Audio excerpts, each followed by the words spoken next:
Good evening, everyone. I have 6:30 and a quorum of commissioners, so I will open up tonight's Conservation Commission meeting for Thursday, September 12th, 2024. We are meeting in the Wacoya Meeting Room, Mashpee Town Hall, 16 Great Neck Road North. Our meeting is broadcast tonight live on local cable channel 8, and I believe HD channel 1072. Is that correct, Chris? 1072. It's quite a picture when you see it. And it is also streamed live on the Town of Mashpee website. Before we do open up our meeting, if you would like to join me in a pledge of allegiance to the flag. I pledge allegiance to the flag of the United States of America and to the republic for which it stands, one nation, under God, indivisible, with liberty and justice for all.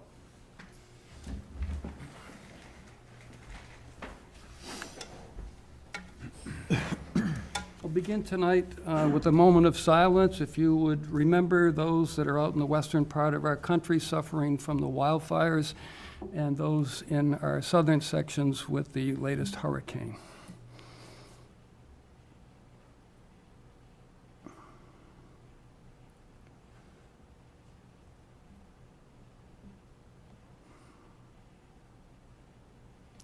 Thank you.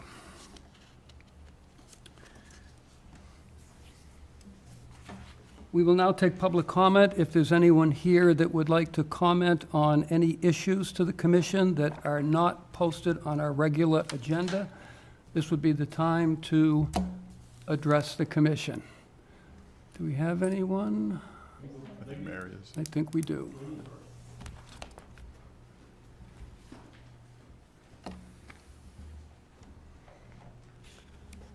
Hi. So Good evening, Mary Lagan, 35 Ashumet Road. Thank you. I'm here tonight to listen to the item, Chapter 173, Conservation Land Bylaw, Cultural Respect Easements.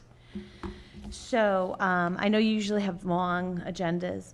After you speak a little bit about that and explain what that is, would you take public comment at that time? Okay, thank you. We'll be taking comment on that, I might sure. raise my hand.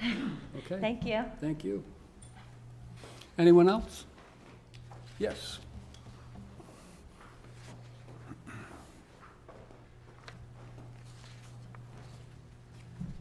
Good evening. Good evening. Chris Ball, Mashpee TV. I'll try to be brief.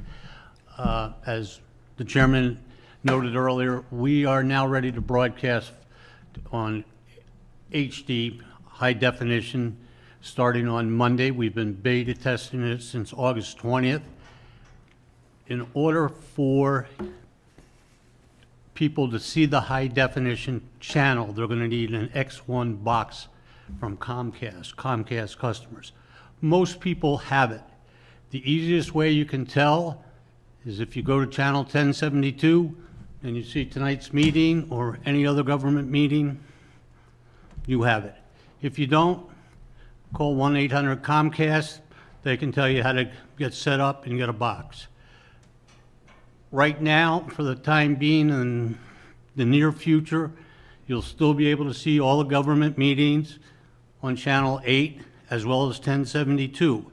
Eventually, Channel 8 will go away, so you'll need 1072 if you want to watch it on Comcast high definition. We're going to take best advantage of that high definition channel, do a cross-section of everything we do, public, educational, government, but all the government meetings all the live government meetings in this room will be seen on that HD channel, 1072.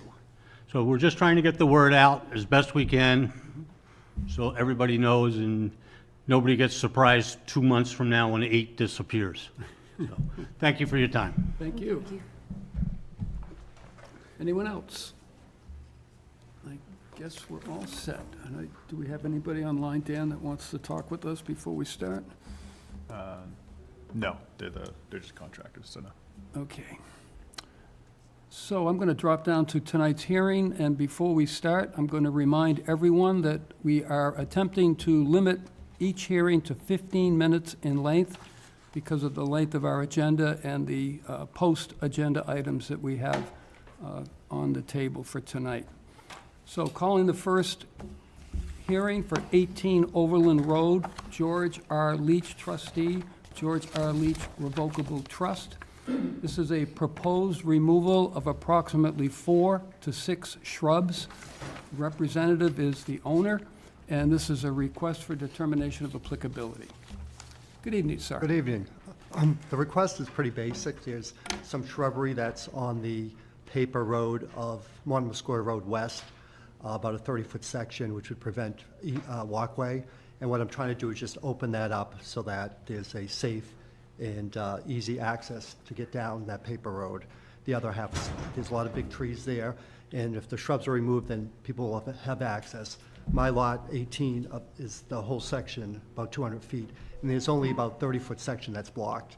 So I just want to clear that out and make sure and establish a walkway forevermore, basically, on that paper road. So it's my half of the paper road. Okay. Questions? And just for the record, you're George, right? I'm George Leach, Okay. yes, 18 Overland you. Road. Questions from commissioners? Well, I'll start off. Yes, Steve. So George, I was down there this morning, so you're taking out the roadies, right? And you're leaving, Yes, you're yeah. leaving the oak trees there? Yeah, all the trees are staying, it's just the rhododendrons. Okay. So how far out is is the fence your property line? I put that little section of post and rail fence to define the corner of my lot, because basically, there's been extensive landscaping done. My neighbor did and kind of took over that right away, and it started encroaching on my property as well. So I'm kind of reestablishing, this is my boundary right there. And so it's like, so it'd be like 12 feet out from that fence post out would be Okay. my half All of the right. road. So I've measured it all out. Those roadies are on my half of the paper road. Okay, so where the butter has a cobble edge walkway, is that their edge of their yeah. They don't, yeah, I'm not sure. If you went 25 feet from where my fence post is, Yeah. that would be their lot line there, so. Okay, so you're 12 feet out is all the roadies, the base of the Exactly, roadies? yeah, they're on my side, yeah. And if you, I don't know if you walked the length of that, but you can see it looks like telephone poles with rope that were put up. That was landscaping done on their side of that Yep, road. I see that, So yeah. that's really dead center of Monomoskoye Road West, Okay. okay? So you said the reason that you need is to walk down through there? Well, if you looked at some of the, I've already removed some of their landscaping. They landscaped and took over the whole right-of-way, that whole Okay. paper road. So instead of, doing their landscaping on their lot, they encroached and came all the way over to my lot line. Okay, Okay, so I'm saying, okay, we're gonna take that back, because clearly they don't want people, as far as I'm concerned, it seemed obvious they didn't want people to be walking through there, and they were trying to make it difficult to go down that paper road. And we have people on Stanley Road, and I have a lot, 3 Stanley I own as well. We have people on Stanley Road that need to walk down that paper road to get to the end of Overland Road. So I just want to establish that, okay, this is a right-of-way, and it'll hopefully forever be a right-of-way. okay. But then you just have to walk around those large oak trees then? Right, but I think once the roadies are gone, it'll be easy to do that, yeah. Okay. All right. You gonna transplant those roadies on your property? I wasn't. Those were, I'm sure, those were, to be honest with you, my dad had that property since, some of that property since the 1920s, his father did. And I'm sure those came from Kmart probably 60 years ago and were just planted decorative. But at that point, he owned all that property, so he owned both sides of that, of Monomoskoye Road West. Okay, so, I'm not gonna replant them, I'm just taking them out. just taking them Yeah, out. if I Okay. plant anything, I'm gonna be putting it on my side of the lot line. Okay, yeah, inside the fence? Yeah, yeah. Okay, yeah, if you can put plants inside the Right, fence, that'd yeah. be great to Yeah, make up, be on because my- it's just, yeah, it'll be on my looking at side. the photographs, it's just dirt out there. so- Exactly, yeah, well, Okay. Okay, thanks. Did you want to see? Oh. Picture? Anyone else? I have a couple questions. Yes, Sarah. Steve, that was one of mine as well, if there were going to be any replacement of those plants. I understand the access issues, but this close to the water, we just want to be mindful of taking established root systems out Right, yeah. of the ground. Yeah. So if you would be willing to Yeah, I plant can those somewhere replant, else yeah, I on can your just- lot, that you're. just get 'em So it's over. your choice where they Yeah. go. That would be fine. great. And then I see here on the submission that you reviewed this with the building department and the planning board. I'm wondering if you have any notes or documentation on, Well, no, I know part of the process was I had to get a sign off from, I think, the building department. And so I spoke to, I guess it was Dave, and discussed it. Dave's familiar with it because I'm in the process of doing an addition in, which is, I'm halfway done on that house as well. So the lands, and I had a whole new septic installed last year as a requirement for that addition. So my yard was kind of torn up last year for a Title V, right where that fence post we're talking. That's a whole new septic under there. But no, I mean, the plot plan here that is submitted is as built, and that was just done like last year for all that work, the septic and the addition. okay. Yeah, I didn't see anything in the packet, so apologies if I missed it. And then the plot plan doesn't actually show the location of the vegetation that you're removing. No, but I think I had another. There's some X's on the aerial Right, photograph. that was the aerial, Yep. yeah. Okay, okay. And is there any way to prune these or reduce the number that need to come out in order for you to Well, reestablish when I that start thinning walkway? them out, I'll see how the path looks. Yeah, okay. But the root system, the roots are big coming out, so even if you prune them back, I just don't want people to be tripping over them. Fair enough. Okay. I think those are my questions. Okay, thank you.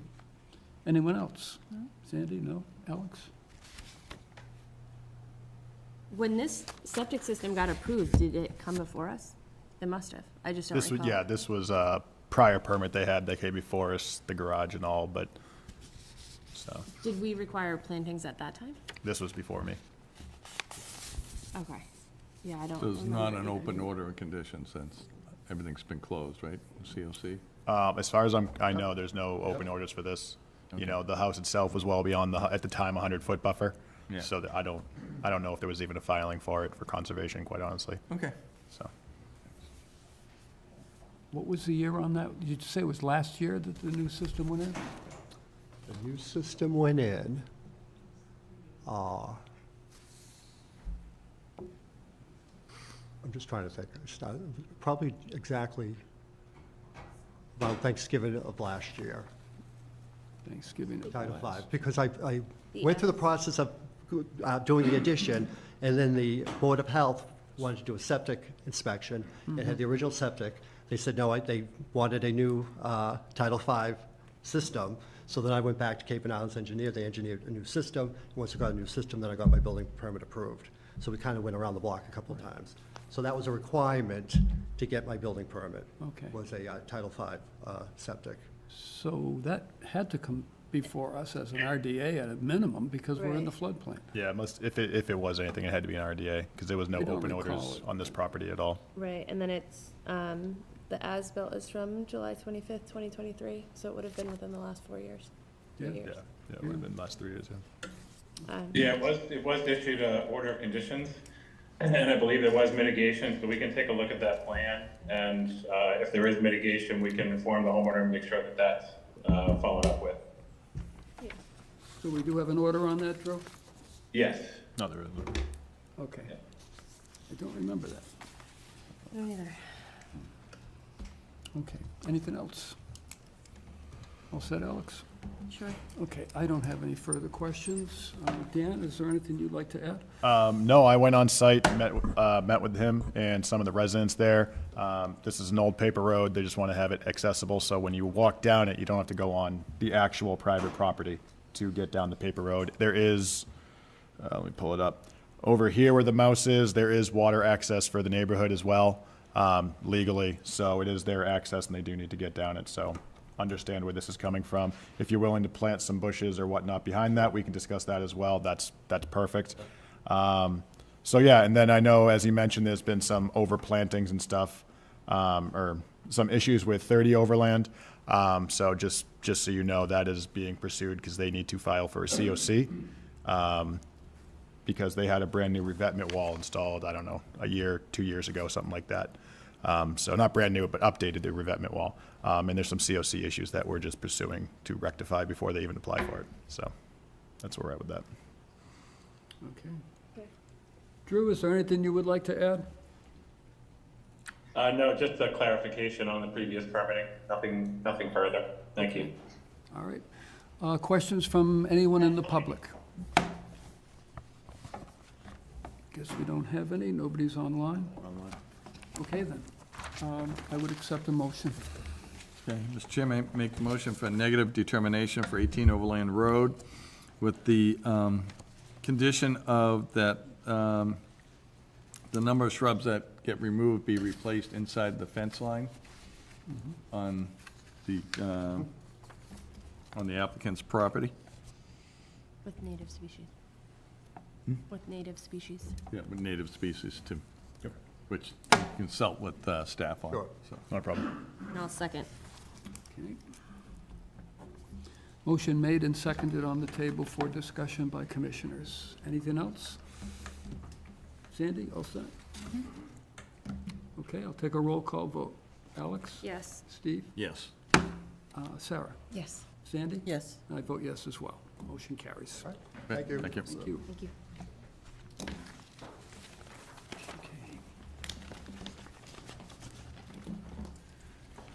Now calling the 6:33 hearing for 135 Daniels Island Road, New Seabury Marina LLC. This is a proposed marina expansion and improvement dredging. The representative is Ty and Bond, Inc. This hearing is continued from April 18th, May 9th, May 23rd, June 13th, June 27th, and August 8th. It is a notice of intent, DEP file number 433283. Good evening, sir. Good evening, Commissioners. Do we need to go over the project or any scope? Well, first, if I can have your name for the record and... Absolutely. My name's Ryan Kavanaugh, I'm with Ty and Bond, for the record. I don't believe so. We have pretty much everything, and I know we were waiting for the Waterways Commission to make a ruling on this and get a final ruling from the Harbor Master and the Shellfish Constable. So if you want to fill us in on those details, that'd be great. Absolutely. So after meeting with the Waterways Commission and the Harbor Master, the only stipulations that they wanted us to have was that we cannot put any cleats and post signage, so boats will not be moored up on the outshore, the channel side of the further extent of the floating docks. So would that be where the blue boats are? This In is that the picture? existing plan. If you go to the next one, it'll be the proposed plan. So we're not showing boats. I see. I think that was the main point of contention with the Harbor Master from the beginning. They were okay with the 10-foot extension on the fuel dock. And I believe one of the other comments the Harbor Master made was that we were not to extend the marina more towards the channel. I believe they used southeast as their direction.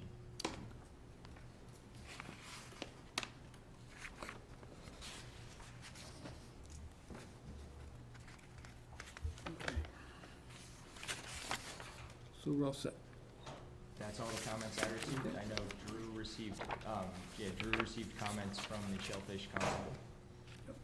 And all of those comments have been forwarded out to all of the commissioners. I believe everyone has that, correct? Yes.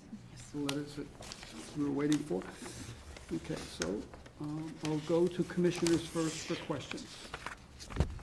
Have you seen the Shellfish Constable's comments? Drew forwarded them to me, yes. Okay. I believe it was remove the shellfish before dredging, and then there was also reseeding afterwards and a mitigation fee. Yes. Yep.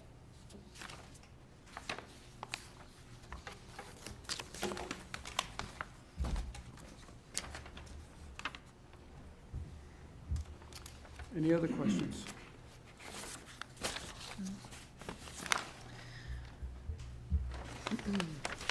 Heard this one a bunch. We've worked through it. Yeah, plenty of eyes have seen this project. So Yeah. it's been hashed through thoroughly.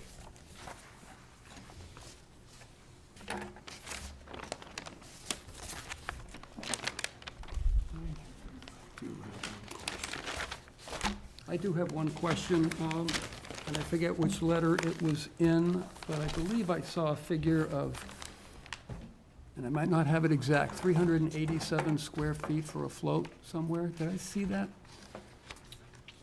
A single float at 387 square feet? It says the total area affected by this project is 340 square feet, Maybe that's what I saw. so that might have been. So that's not for the float, That's it's for the land total. under ocean. No, it also then does say this project It adds says- an additional floating pier of 340 square feet. Okay, That's it. so here's my I believe it's a question. net gain of 340 square feet Okay. compared to the existing. My question is, we have a maximum limit of 200 square feet for float. So does that conflict with Regulation 27? If you read it down further, I don't think that there's one float that's that size. It's multiple floats adding Multiple up floats to that, together. but I don't know if that then would trip that I remember regulation. reading it and looking at the plan, and I wasn't able to identify any particular float that would have been that size, but then I just let it go and figured I'd get that clarified here. I don't know. So I don't. Is that 200 square feet? Oh, there goes the mic. Is that 200 square feet for a residential float? I'm not sure what this would qualify as. If not, I believe Falmouth has a similar regulation for a maximum residential floating dock square footage. I don't But I don't believe know how ours is that would- residential. Ours doesn't differentiate between residential or commercial. It's just 200 square feet. 200 square feet of Yeah, it floating just dock? says 200 right in the Yeah, regulation. in our regulations, it just states 200. That's It Reg doesn't dictate 27, residential. correct? Yeah, correct, Yeah. yeah. So let me, Drew, are you still there online? I am, yes. So can I have some feedback from you on that? How- Yeah, I mean, the regulation doesn't differentiate or make a distinction between marinas and residential docks when it comes to that float square footage size. Right. But I think just based on, the fact that this is a marina, they've had floats in place that probably have exceeded that threshold. It's probably something in hindsight we should have made a distinction about when we revised that regulation. But just based on the nature of this is a non-residential, private marina. I think just that kind of lends itself to a different, approach when it comes to float sizes, just because they've been in existence for a while. But again, it's not specifically parsed out in the regulation as far as the difference between marinas and residential docks. So, it's your discretion, obviously, as the commission, if you want to make an exception for this, but, my understanding of that float size restriction, I think it was intended to apply to residential docks, but we should have made a distinction when it comes to marinas. So what is the largest float? Is it 340? I don't think so. I would need to look at the plans as far as the largest float. I believe they're typically 5 by 10. They're not very, sorry, Well, it looks like you add an 30 8.5 by by 10 5. Yeah, float 8.5 by onto the 10. fuel dock, right? Yep, that's one of them. So it's 85 square feet there. You're saying that it's a total of 340 square feet net? Net gain Net from the gain. So it's existing not- floats. 340 square feet on one float. It's 340 throughout the entire marina. Okay. And then the floats are usually 5 by 25. 5 by 25. So if you're saying that, okay, we're gonna have 85 square feet on the fuel dock float, take that away from 340, and then you say, okay, all these new floats, that's where that extra square footage is between all these large floats. Is that correct? That's correct, yes. Yeah, But no individual float exceeds 200 correct, square feet. correct, yeah. So we're still within the parameters of Regulation 27. Yeah, the fuel dock's lengthening by 85 square feet, and that's larger than 200 square feet, but it's already existing, so, Right. that's the, I couldn't flesh that out when I looked quickly at the letters and the documents that I had electronically, so I So, wanted to yeah, it looks clarify. like it's still within Regulation 27 requirements for a single float. Right. It's just cumulative. It's- Sure. yeah, so. Okay. Well, I have a follow-up question. Yes, and Sarah. that would be just in terms of the impact to the resource area, what the difference would be if the float size for a single float or for the cumulative of several floats would exceed the limits set forth in the regulation in terms of determining impacts. I'm not sure that because it's not an individual float that exceeds the float size limitation set forth in the regulation that we are in the clear here Yeah, it in depends terms of on, impacts, right? right, it depends on when, if it was created, if the intention was that if a float was to be damaged, you wouldn't have larger than 250 square feet floating around. Sure. 'cause- Or if it's or shade. If it's, yeah, bottom. Well, and the notes from the Shellfish constable would indicate to me that there is a pretty significant impact of the project to shellfish populations, given the size of the mitigation fee and then the requirement to rake and relocate any shellfish found. So I'm just a little uncomfortable with the dredging so close to the salt marsh and the impacts to shellfish. And I also had a question for the commission in a similar vein. You know, I see in Regulation 25 here that it says that within the velocity zone of land subject to coastal storm flowage, and I know we're over water here, but we're bordered by velocity zone, that new or proposed expansions of coastal engineering structures are likely to have an adverse effect on protected interest. Is that relevant here in your experience? I'm happy to be educated on this. I think that's referring to revetment walls and banks, correct? Yes. So not navigational structures? Right. Yeah, that'd be revetment structures, armored banks, see. you know, things like that that are gonna cause, loss of beach, loss of Erosion. habitat within the front of it, Sure. you know what I mean, so, yeah. Or that would be damaged. Is this Or in that the could be velocity zone? If you look at the town map, the layer, and then we look at the CZM map, it is pretty squarely, from what I can see.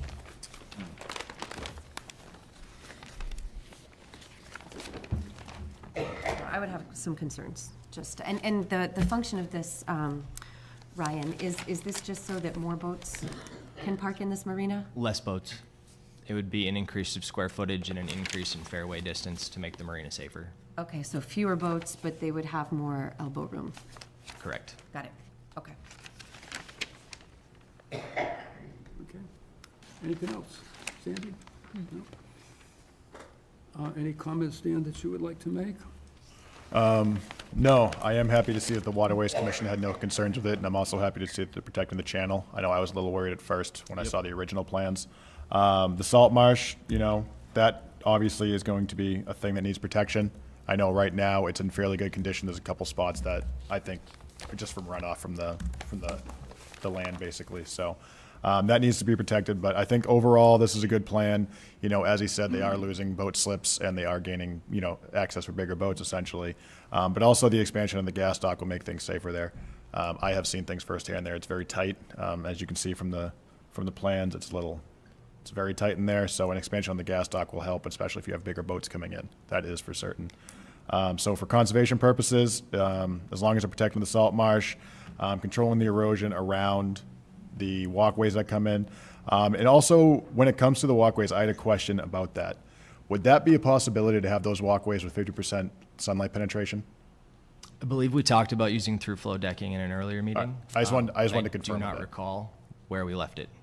Okay, if that would be a possibility, I think that'd be great, simply because it does go over the salt marsh. Yeah, we can look into it. I know we're going to plan on reusing the existing, so I don't know what the condition of the deck will be when we get around to construction, but we can look into that. Okay, excellent. And that's really it for comments from me. I think the navigational purposes have been completely addressed. And if you're going to be putting see-through sunlight penetration decking on there, I think that would be a huge bonus to the salt marsh. So, Okay. If I may, before you, I would like to thank the commissioners for their comments and working through us with this process. I would at this time like to request a continuance, if that's all right. There were some things that came up internally that we need to discuss and resolve before we move forward with an order of conditions. Would these things that you have to discuss internally necessitate a change in the plan that's being presented to us? I cannot answer that right now. I don't know. Potentially. Okay. We've already had Request for continuance. We've already had 6 continuances on I this know. project. How long are you thinking? I think 2 weeks should be fine, right? You guys meet every 2 weeks? We do. Our next one is September 26th. I want to make sure we I can know. narrow it down to this one last one, you know what I'm saying? Yeah, no. That's all. So, So then let's do a month and we'll just, Okay. I know. so that's their decision, but I just want to. Yeah, I know. Yep. And if it is going to change the proposal in any shape or manner, those materials would have to be submitted a week prior to. Yep, a week prior. Yep. Okay, just so that we have enough time to. Yeah, I'm review. aware. Okay, so we have a request for a continuance. What would be the date again? So we'll be looking at October 10th. So that would be 6:33. 6:33. Yep.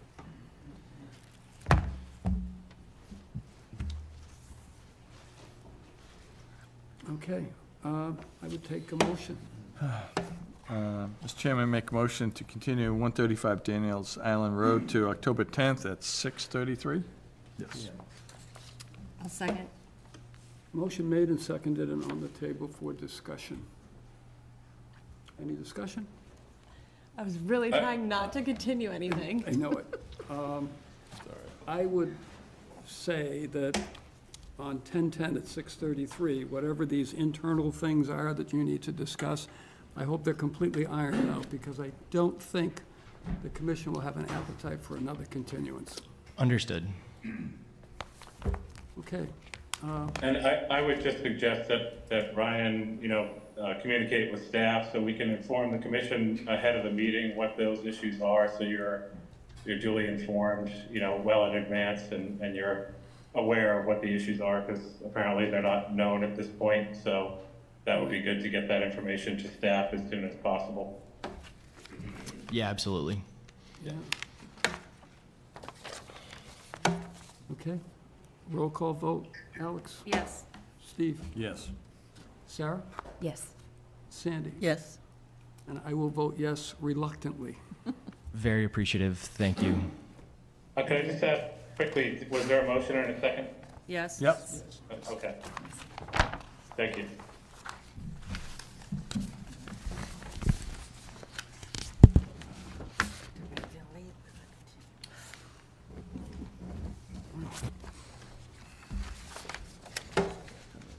Now call on the 6:36 hearing for 2 Ned Bessie Road, Peter W. Salinas, trustee, Salinas Living Trust. Proposed raise and replace of a single-family dwelling. Representative is Meyer and Sons Incorporated. This hearing has been continued from August 8th. It is a notice of intent, DEP file number 433307. Hi, Good evening, gentlemen. Hi, I'm Peter Selenius. I'm the homeowner, and I'm actually representing myself tonight. And I brought Dave Dillman with me as well, and he is my builder for this project. So, David Dillman from Design Build Modular. Okay. Pardon me, I don't know if I have allergies or something going on, but I've been clearing my throat a lot, so I apologize in advance for that. So thanks for the opportunity to present again tonight. I'll be brief with my follow-up and happy to entertain any questions that anyone has. After last month's meeting, we went ahead and addressed several of the concerns that were raised and have submitted the documentation to support the results of that. We also went ahead and made some modifications to our plans at the request of this committee. And there were a couple of other follow-up items that changed since the meeting on August 8th as well. So I won't read my letter to you that I submitted last week with all the supporting documents, but I'll just hit on the highlights. Last meeting, we were awaiting approval to proceed from the Mass Division of Fisheries and Wildlife. We did receive that approval. It will not, our proposal will not adversely affect the resource area. It will not result in prohibited take. and it meets the state-listed species performance standard with no conditions. The letter is attached to the documents that I submitted. The second concern that was raised was potential damage to abutters' trees. In response to that, we engaged Bartlett Tree, who has assessed that there would be no damage expected to our trees or those on adjacent property from our demo and construction. The letter in support of that is attached. We also engaged a certified wetland scientist, Marsh Matters Environmental, and they have assessed that there is no potential for adverse impact on vegetation on abutting properties to the north or south. That document is attached. The third concern that was expressed was stability of the embankment. As follow-up on that, we engaged a professional engineer and structural engineer in-house. They determined that the embankment is suitable for demo and construction, and that our proposal improves the property. And as a side note, we had engaged them a year ago before we even began this process to have a level of confidence ourselves that this would be suitable for the work. We also engaged, in response to the stability of embankment, certified wetland scientist, Marsh Matters Environmental, who has determined that it will not impair the physical stability of the various bank segments. There are no eroded areas. And also related to the stability of the bank, and as I mentioned at the last meeting, we had discussed, I had discussed with one of the conservation agents prior to the meeting, our intent to keep the northernmost wall of the existing home in place. It is shown on this plan that has been revised. Excuse me, that has been revised. Doing so reduces the amount of demolition that is done on site, and it moves it further away from the abutter to the north. So on this plan, if you look at the note in the upper left where it says portion of existing wall to remain and help stabilize the inland bank, backfill will occur around wall. It doesn't change our planting plan, but we will plant inside or to the south of that dark line, which represents the existing wall of the house that we are going to keep. That's where we're going to plant anyways, so that remains unchanged. But we will, it effectively remains as a in-place retaining wall. The fourth concern that was raised was impact on wildlife. We engaged a certified wetland scientist, Marsh Matters Environmental, and they have determined that it will not impair the capacity, that our proposal will not impair the capacity of the bank to provide breeding habitat, escape cover, and food for wildlife, and that our plans to revegetate are high wildlife value vegetation, and the letter in support of those findings is attached as well. The second page of the letter that I provided last week by the submittal date was the plan modifications that we made in response to this committee's request. We shifted the deck back further away from the lake as was requested, and changed the setback of the deck from the lake from 21.7 to 21.5 feet. We noted additional areas of lawn cover planting in areas disturbed near the retaining wall that would be to the south of the property. We noted the use of different footings after being told at this meeting that the diamond piles might not work in that location. We also noted that crushed stone will be placed beneath the lower deck to inhibit runoff at the request of this committee. And we've noted that protections for the septic tank and field, including fencing them off with orange fencing, covering them when equipment on site, and ensuring that all operators are aware of their presence will happen. That was in the plans anyways. It wasn't expressly, I guess, explained. And we've also noted at the request of this committee that stakes will be placed every 2 feet on embankments to secure runoff protection. They were every 3 feet in the original notice of intent that was submitted. And then we made a couple of other modifications.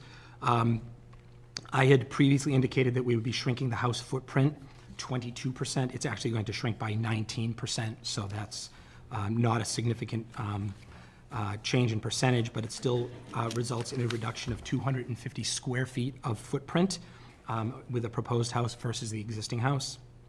We noted some additional light pruning might be conducted in the area north of the proposed house, but as with the lake-facing side to the west, no additional bushes or trees would be removed in that area. And there was a potentially confusing inland bank line that ran through the proposed house that was removed from this plan. So there is There will not be an embankment running through the middle of the house. And then we submitted our plans to zoning on August 16th. I just want to say that I care deeply about the lake and Mashpee.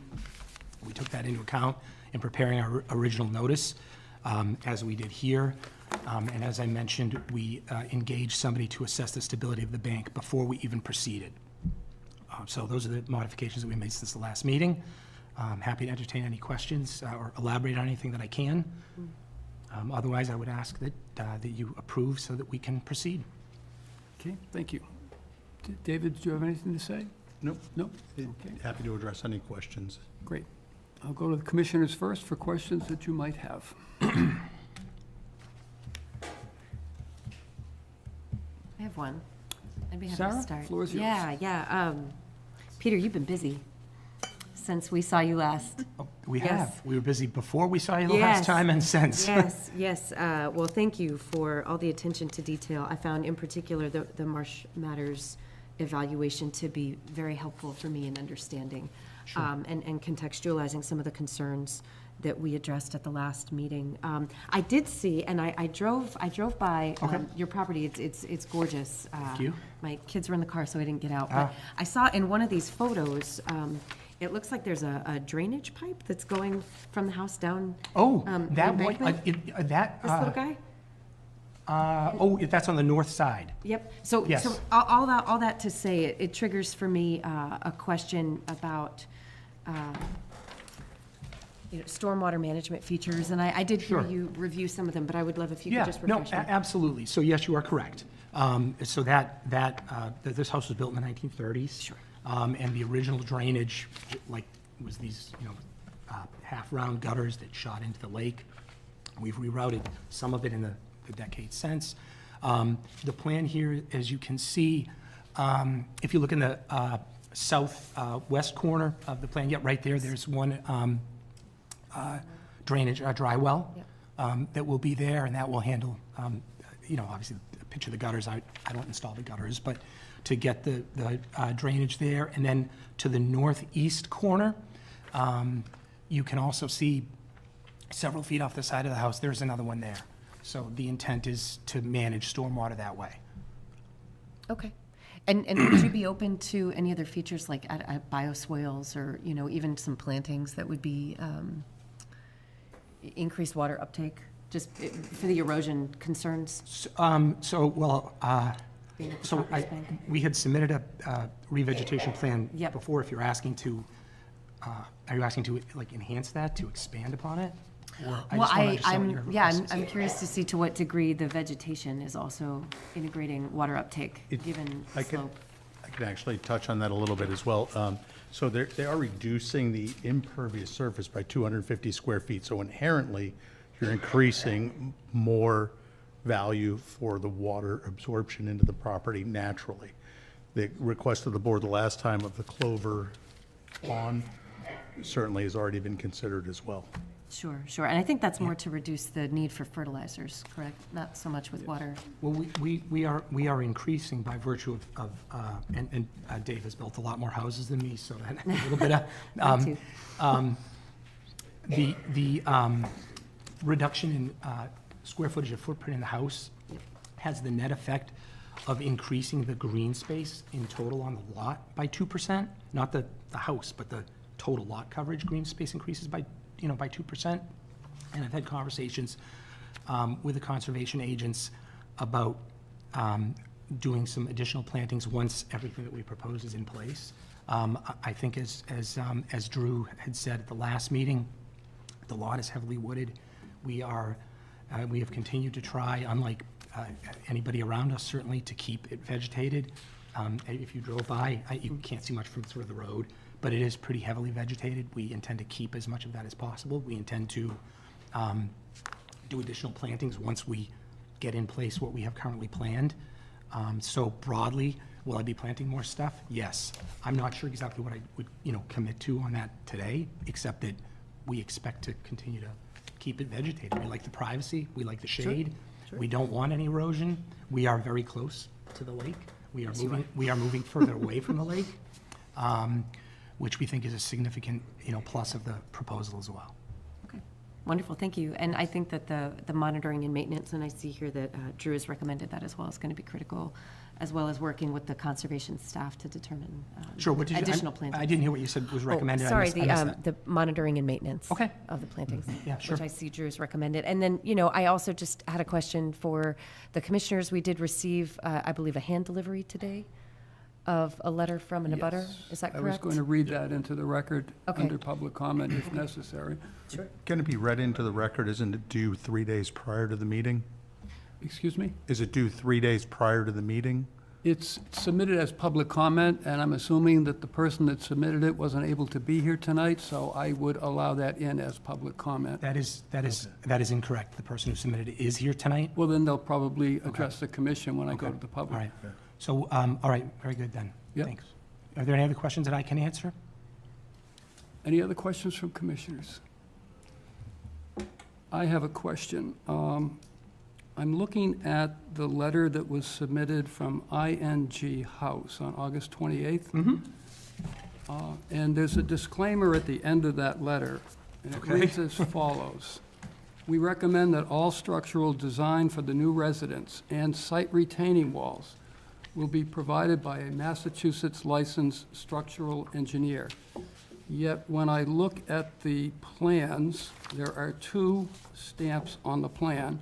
One is from Edward A. Stone, who's a registered land surveyor, and the other is Darren M. Meyer, who is a registered sanitarian. There's no engineer's stamp that verifies the structural conditions that are being proposed. So this is not a structural plan. The house, and I'll let Dave talk a little bit more to this, but the house will be designed and meet all Massachusetts building codes from the foundation to the roof. And that is the work that Dave and his team will do. They're not the vegetation guys or the surveyors, so it's just a different function. But that will be, I'm certainly not gonna draw the plans for the house. So But they what will about the be retaining walls? same.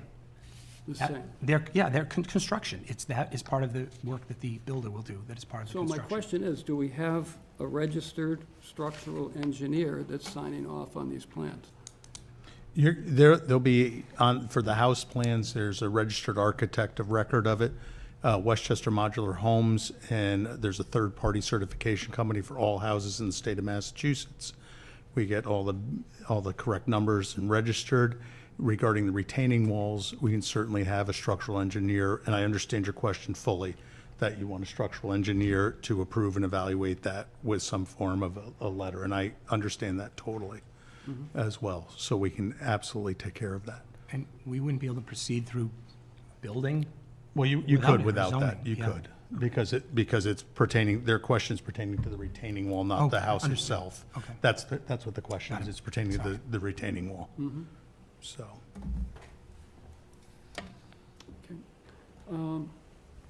Dan, any comments that you have? No, Mr. Slanius has gone above and beyond for gathering all the information he needs from multiple different contractors, obviously. I think the project still, same comments, I think the project is a benefit, moving the house back, securing the house with updated building code, things of that nature. Also putting, stormwater management on property, while at the same time keeping as most vegetation as you can. So, yeah, that's my comments on that. Okay, thank you. Drew, is there any comments you would like to make? Only a suggestion, Paul, with the concern about the engineer stamp plan, that could be a condition. If you were to approve, that I would recommend that be mentioned as a condition, as well as the condition of a 3-year mitigation, monitoring, and maintenance contract with a qualified professional, which is written into my comments. I would agree with Dan's comments that I think that the applicant, the property owner, has done everything he can to address concerns from the abutters, address concerns about impact from construction. Certainly the modular home aspect of this will greatly reduce your typical construction impacts if this were to be done without a modular element to it. And we can also, condition that we can have like a boilerplate condition put in that if there are any adverse impacts realized after construction, such as stormwater runoff, that the commission reserves the right to require measures to alleviate those potential adverse impacts. Okay. Okay, thank you. Drew, would you, Oh. quick question, Drew. Would you guys be open to like a inspection every couple of weeks since the site during construction? Yeah, we can certainly, we've done that before, Steve, that's a great question. When it comes to projects that are either within resource areas or right up against, resource areas or wetlands, in very close proximity, that there be, weekly reports submitted. And we can certainly, do weekly inspections to this, but what we typically do is we'll have a condition that's, again, it's already kind of a pre-written boilerplate for situations where, work is in very close proximity to sensitive resource areas, that there be a requirement for submission of weekly reports during construction. So we can certainly put that in there. Okay, sounds Yeah. good. Thanks. Sure. Okay, let me go out to the public for any comments that someone would like to make. Yes, ma'am. Yes, you'd have to come up to this table, if you guys could just give her some space there.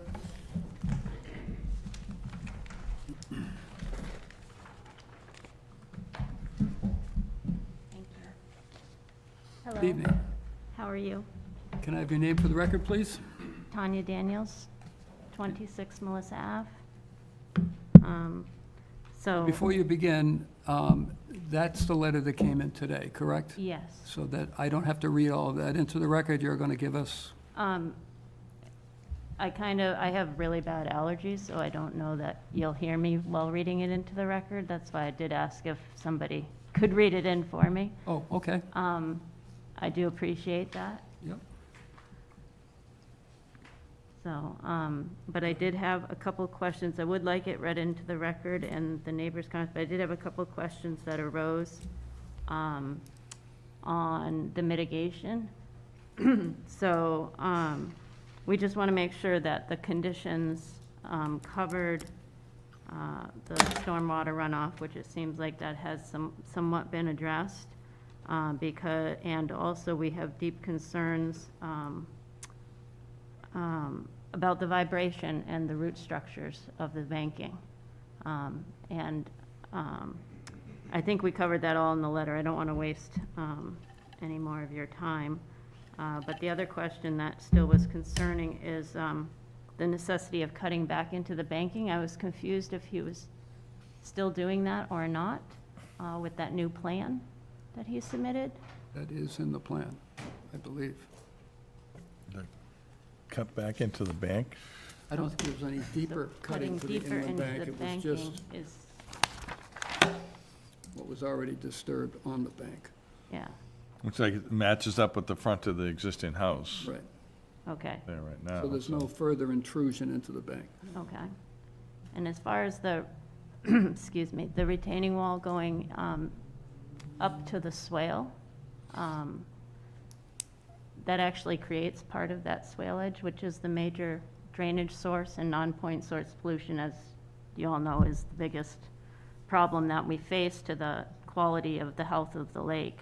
And seeing that millions of gallons of water come off of the surrounding properties into that, we're still a little bit concerned about how that's going to be mitigated to not damage that sensitive structure.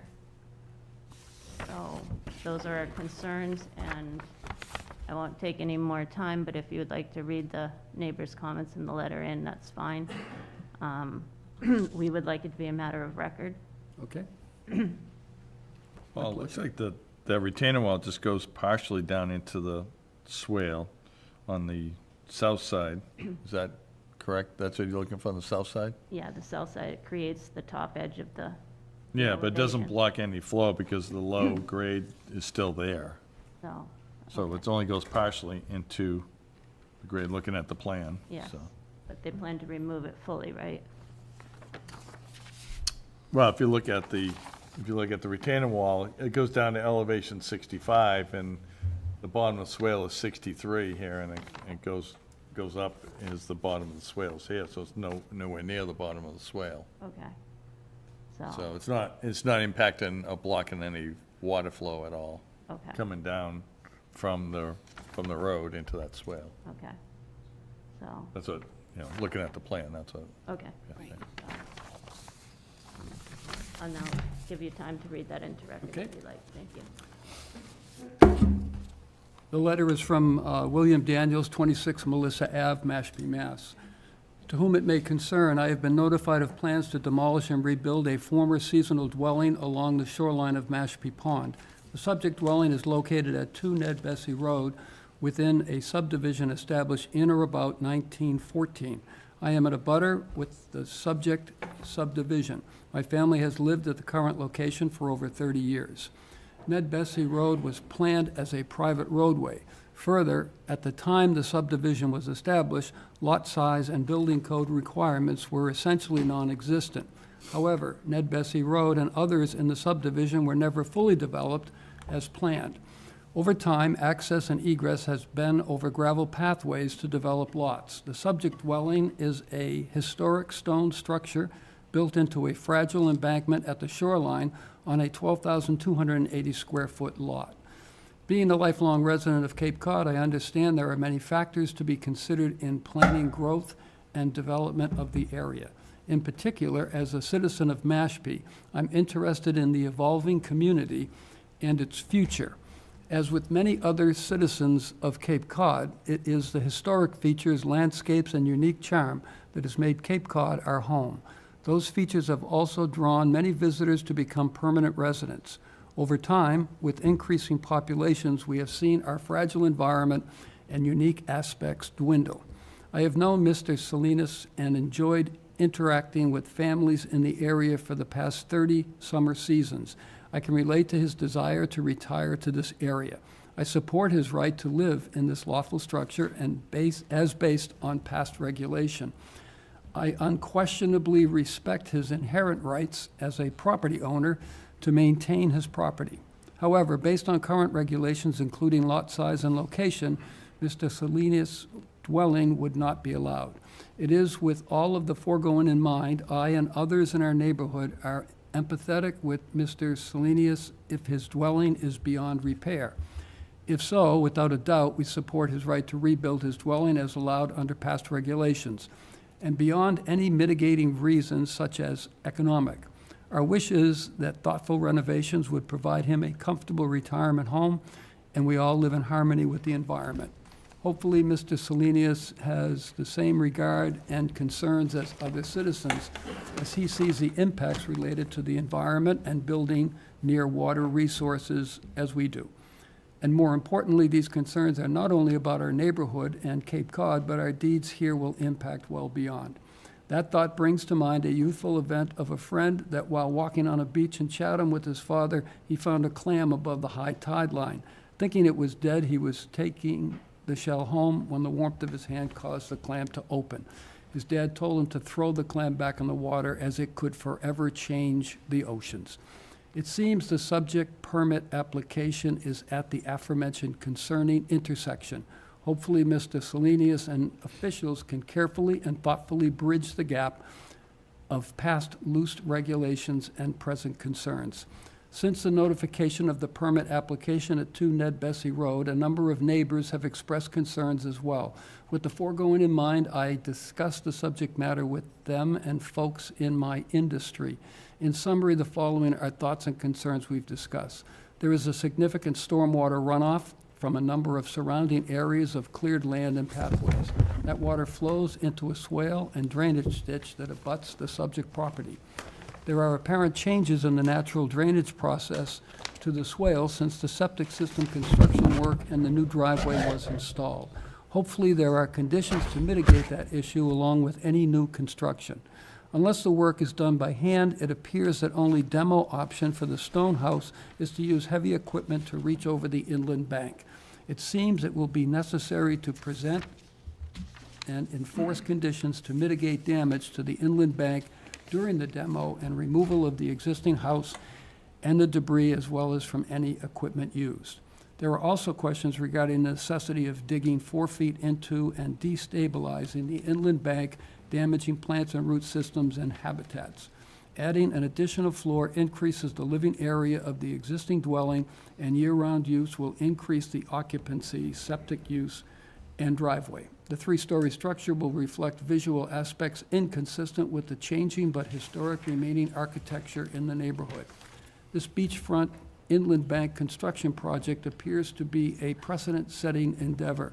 We are hopeful due considerations will be given to aspects inconsistent with the larger issues related to water resource and wildlife protection goals. And we are also hopeful Mr. Salinas reaches his goals and a pleasant retirement while giving consideration to the foregoing and future generations. Finally, I thank you for your time and consideration reviewing and contemplating these concerns. I am confident Mashpee officials have worked with issues involving the foregoing matters. Also, I have been told there are mitigating regulations in place to be considered by officials reviewing this matter. In any event, I have been urged to present the following related information for your perusal. Therefore, I've attached related documents forwarded to me, as well as photos, and for your consideration. What has been attached is MGL Chapter 131, Section 40, not the regulations, the law itself. A review, an overview from the Cape Cod Commission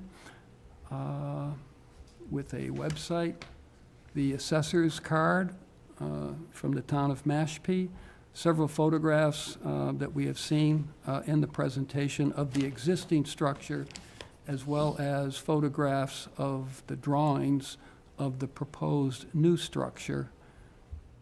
And I believe, oh yes, there are a couple of comments from other neighbors, and I'll do the best I can. These are handwritten, and they've been scanned and now on my computer, so I'll do the best I can. Is it okay to paraphrase? This has been almost 6 minutes on this part. I know, but they've requested this to be read into the record, so They wouldn't have been able to sit here and speak for that long right. as it took to read it, just so that it's known. Are any of those are those people here? I have one from, I think it's Lee D., and I can't read it, it's a signature, 6 Ned Bessie Road.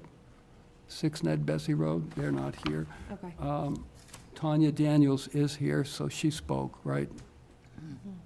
I won't have to read that. Susan Stanny, 28 Melissa, is she here?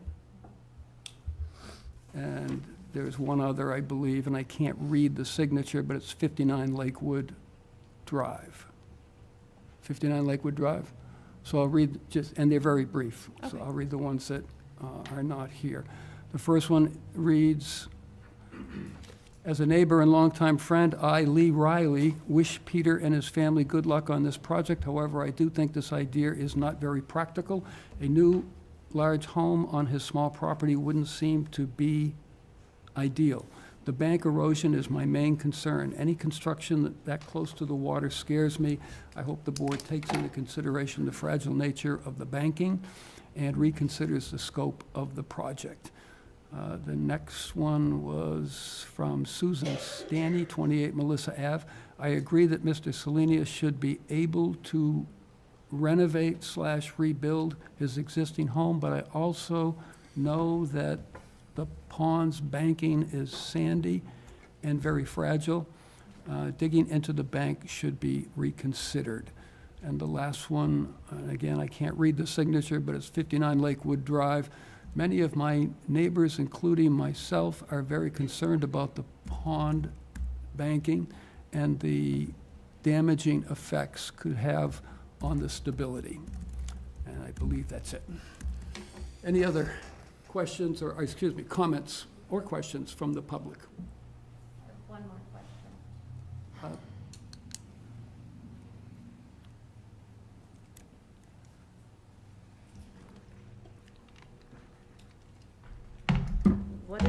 What is the depth of the retaining wall into the swale edge? Is there a height or a measurement giving that into the?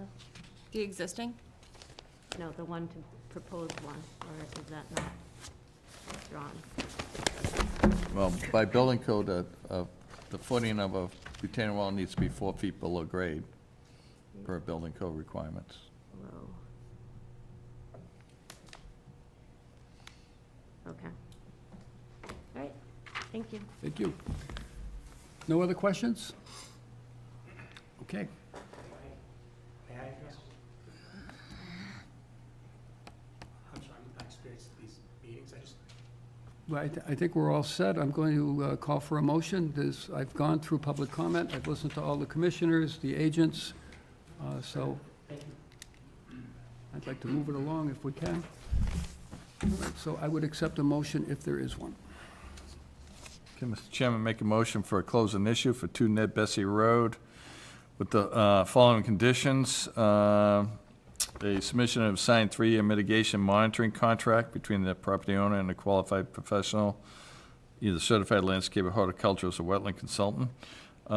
Weekly reports during construction and monitoring by staff, so just because of the site for a runoff. And then stamped engineer plans for all retaining walls. So I think those are the 3 conditions we talked about. I would add something in there about addressing any stormwater runoff requirements as they come up. Adverse impacts Correct. Yeah, for stormwater runoff. maybe that could be part of the I weekly think that was like inspections. a part of the I believe it's the boilerplate. boilerplate. That is one of our boilerplates. Even We- better. We can also have it added into the weekly reports as well, just to make sure there's no Yes. increased erosion Great. or noticeable or anything Yes. of that nature. Yeah, that's what the weekly reports and site visits will monitor any erosion and, notify the applicant of, any contingencies or work that needs to be done to take care of any erosion. Okay. I'll second. Thank you, Alex. Motion made and seconded with the conditions as noted. Any further discussions, deliberations by commissioners? Alex? I just want to say that I fully understand the neighbors' concerns. I think they're valid. I think the conditions that we're putting on it helps us work through that. I think it's sad whenever an old structure is taken down, and I know that it's hard for the character of that pond front to change. I respect the applicant coming in with a modular home and creative solutions for building on that site.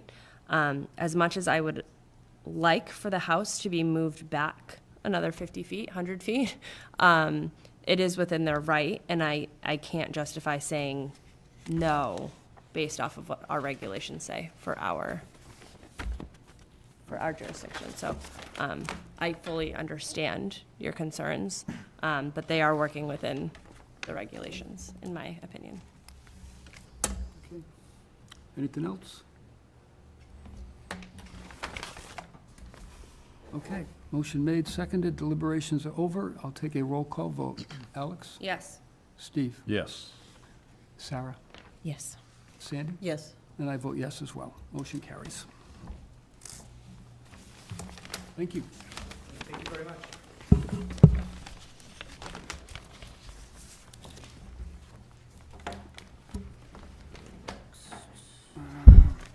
Now calling the 6:39 hearing for 119 Daniels Island Road and 15 Waterway, Roland Bates, New Seabury Homes LLC.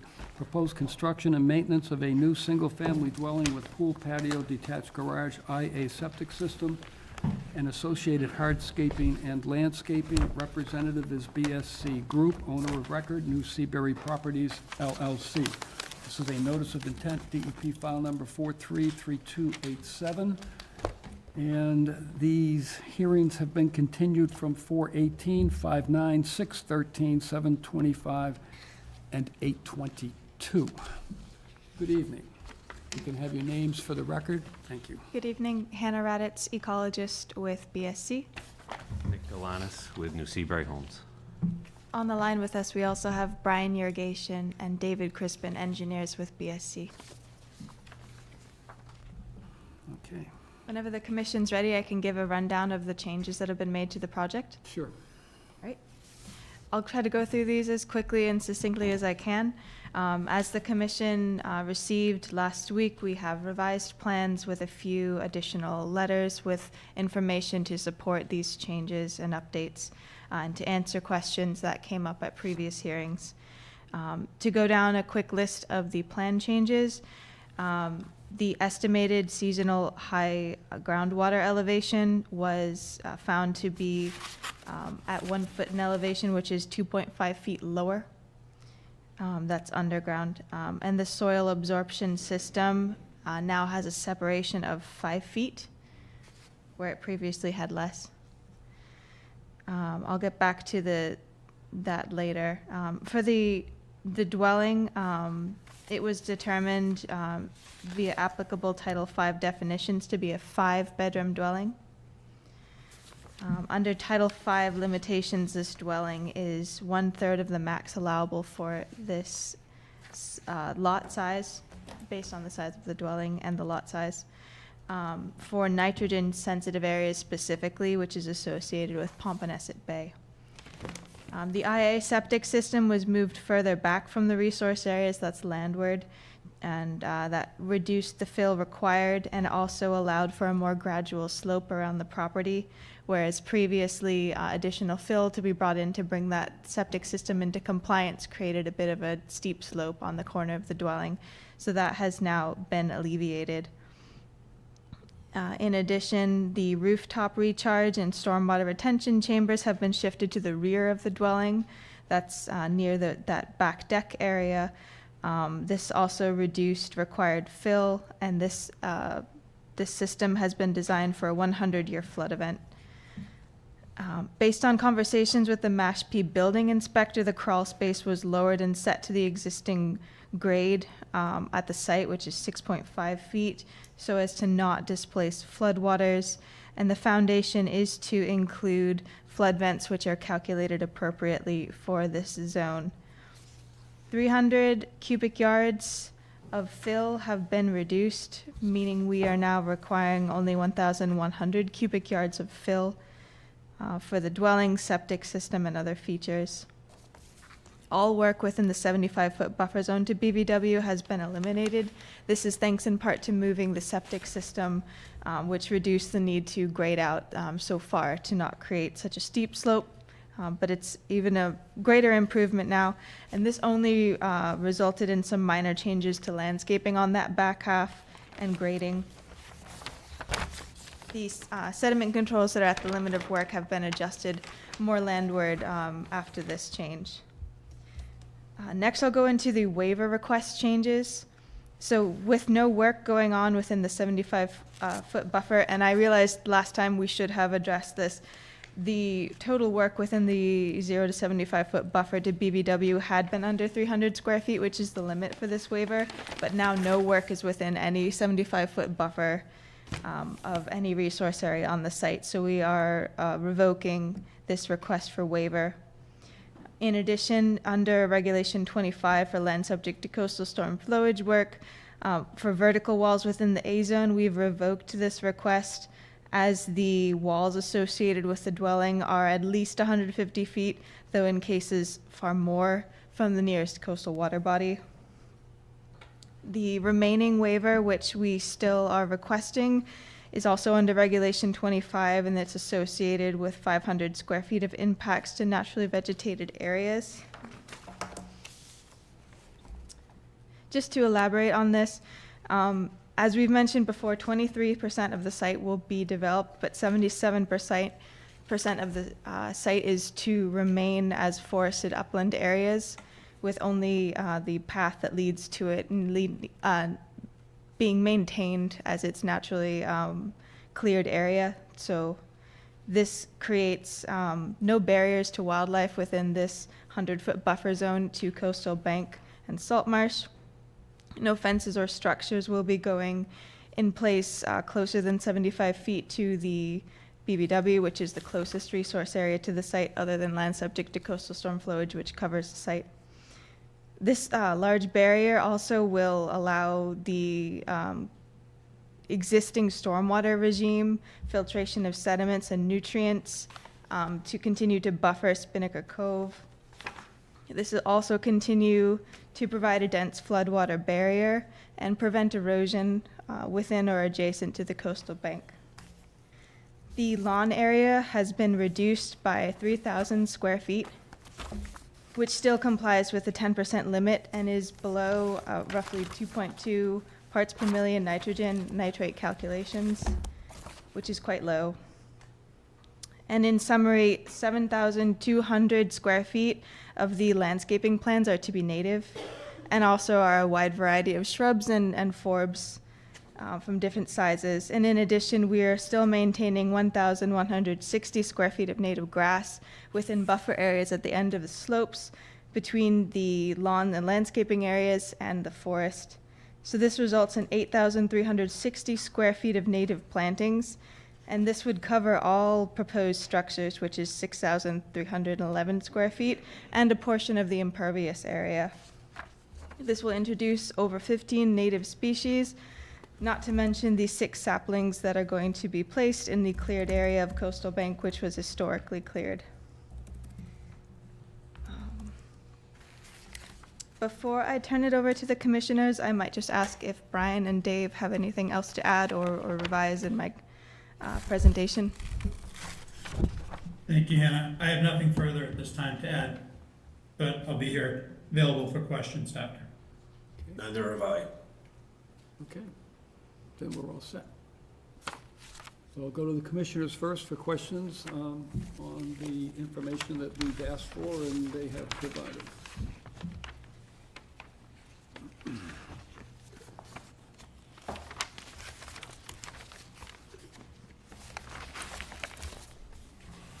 I can go ahead and start. I have a couple questions. Great work on the revisions. Appreciate all the concessions. I do just have a couple of questions that I couldn't find in the packet. Is there a change to the square footage of the living space of the structure? I know we were at 6,100 and now we're down a bedroom.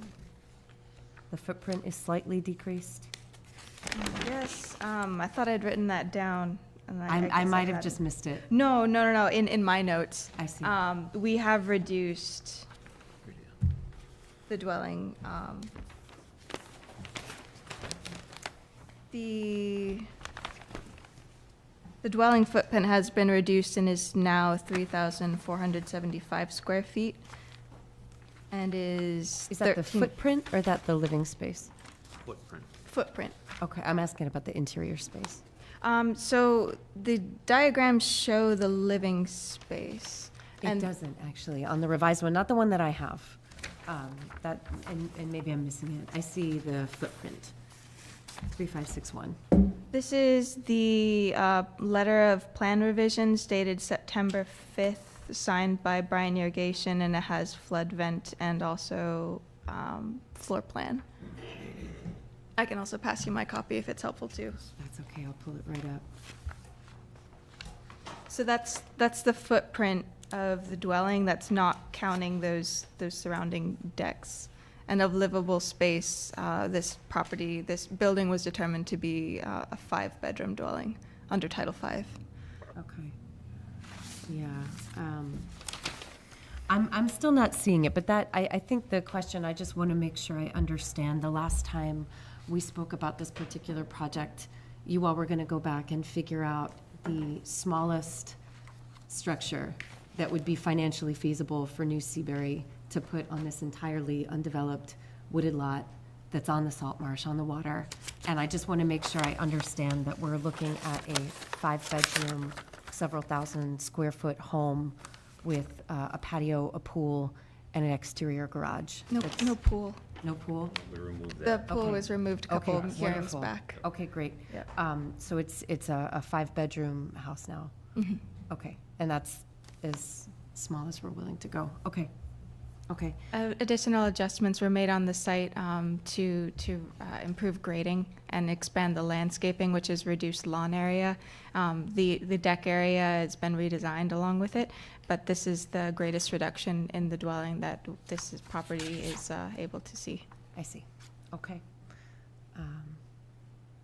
Thank you. And then just a question for the commissioners. So I did see that the waiver request for vertical walls within 150 feet of a water body has been revoked. And I'm looking at the plan here, and I'm looking at Chapter 172. I'm looking at MGL 131.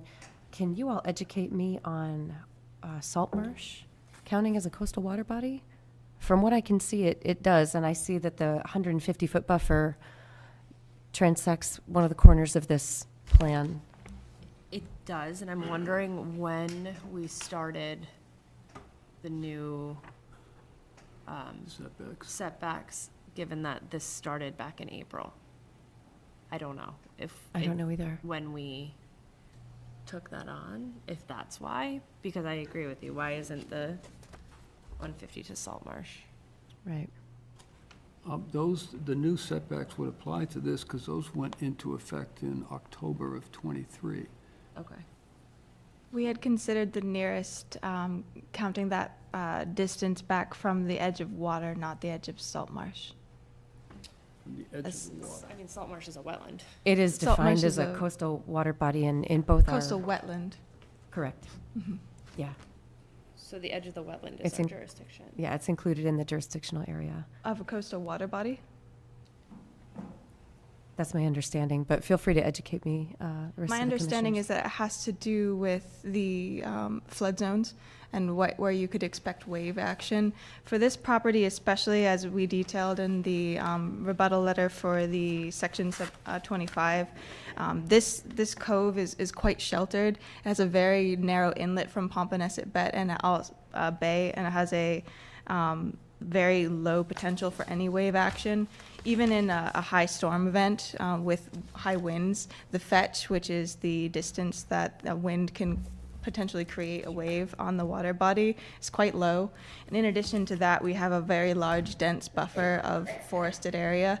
So even taking into account the area, saying that this coastal water body starts at the edge of salt marsh, we would still have quite the buffer between the forest and the nearest wall, with no anticipation of a wave even reaching the shore, let alone the dwelling. Understood. No, understood, and thank you. I did see a very thorough explanation of that in the packet. The packet also identified that the neighboring property is subject to tidal inundation now. And so what I'm trying to understand is whether or not that corner of the design that's within the 150-foot buffer to the salt marsh would be in the jurisdictional area for Regulation 25. It would be from the mean high water mark. Be 150 feet from the mean high water line. Right. The mean high water line is seaward of the edge of salt marsh, so that puts it back a few more feet. Isn't Salt Marsh a wetland? Like there's, It is a coastal wetland, yeah. Yeah, it's coastal wetland. so, I don't She's understand that it referring- matters. I think she's referring, you're referring to vertical walls, is that In the within 150 feet of the within water body, yeah. 150 feet? Okay. Just a She's question that questioning came if up in they're reviewing the packet outside that and the 150 waiver request foot. withdrawal. But there is the waiver request in there for 172 2A.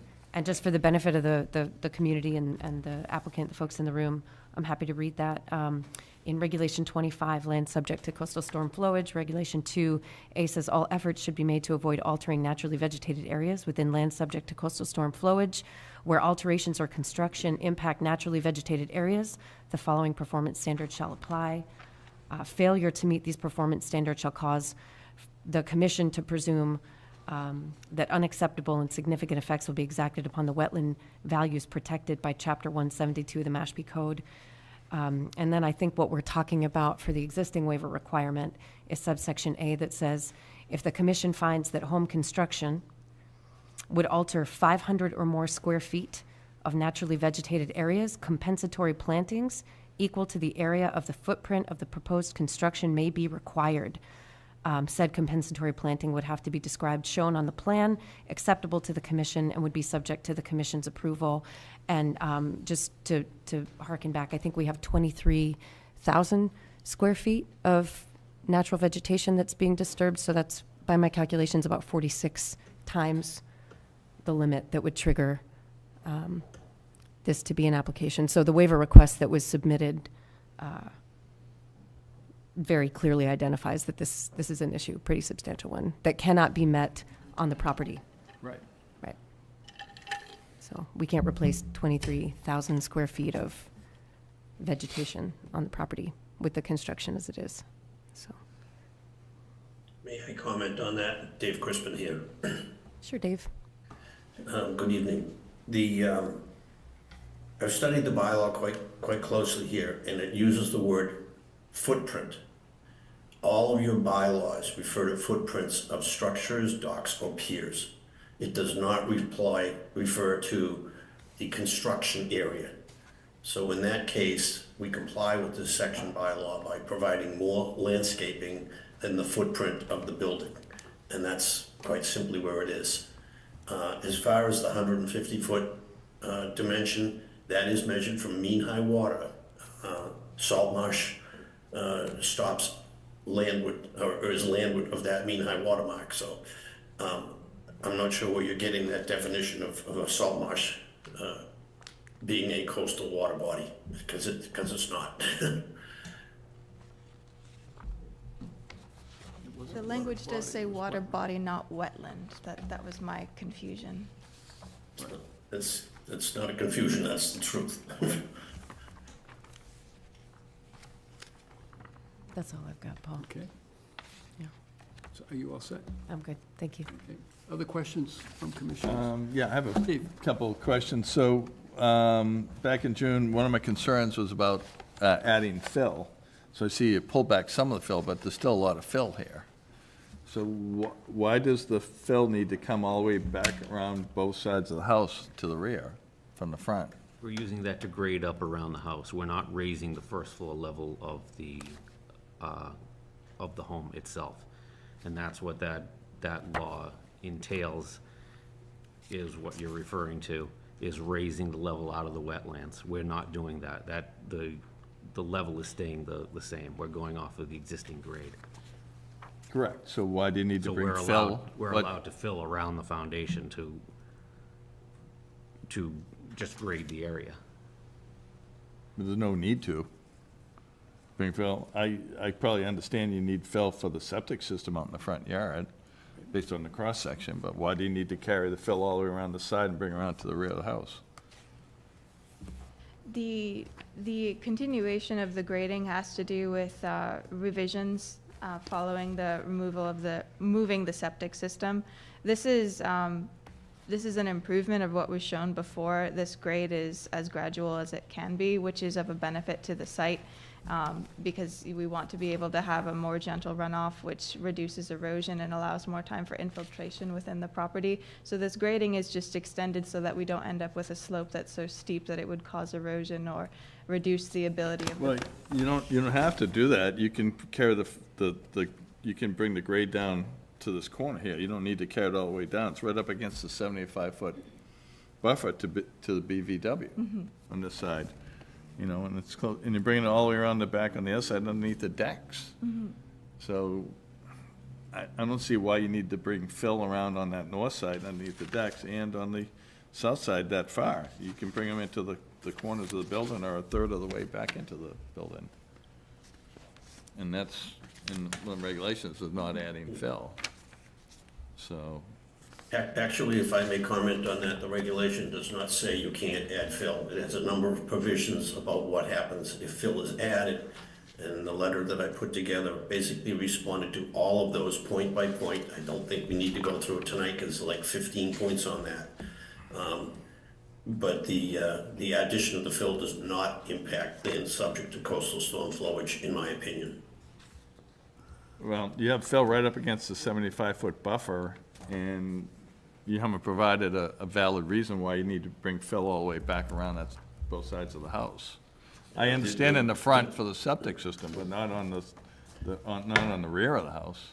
I don't believe there's fill back that far. It just has to do with grading the areas where fill was brought in. So this grade design has to do with getting the areas surrounding those areas that had fill, which is a small portion of the site, down to that. So we only have 11,000 square feet of fill that, as you can see with that grading, that's not enough area to cover that. This is just to grade as gently as possible from those areas that were raised so that you don't have any steep slopes and cause any runoff towards the neighboring properties.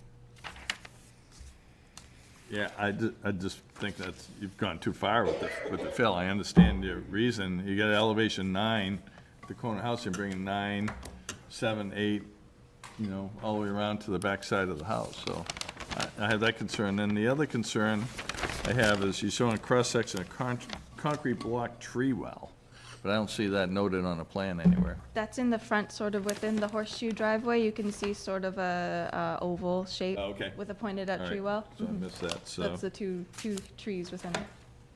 So you have, the grade there is, the natural grade looks like it's elevation 5, and you're bringing in fill for elevation 6 there, but then you have 7 and 8 by the garage. I believe that just has to do with grading. This plan with the elevations doesn't necessarily show fill. It's showing the grade that comes off of those areas that have their elevation changed. Or in areas where grade just needs to be changed based on what the current site conditions are following construction. Okay, yeah, I'm trying to find the grades underneath. I see it, looks like an elevation 8. Underneath the tree well? Point by the garage on the north side. Oh. So, 8.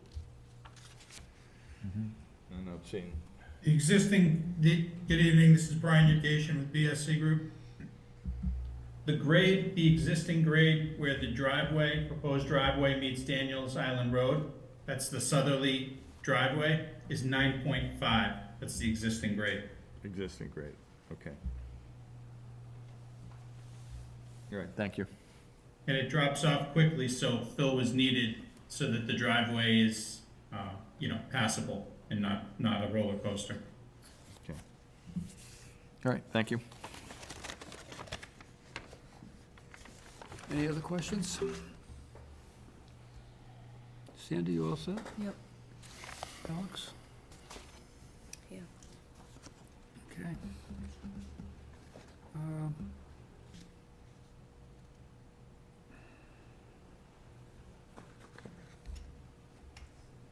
Hannah, what was the reduction in the cubic yards of fill? Was it 300? It was about 300 cubic yards, So you were at 14 and now you're at 11. roughly. That mainly had to do with changing up the septic system location. We realized where it just wasn't the best location on the site for it.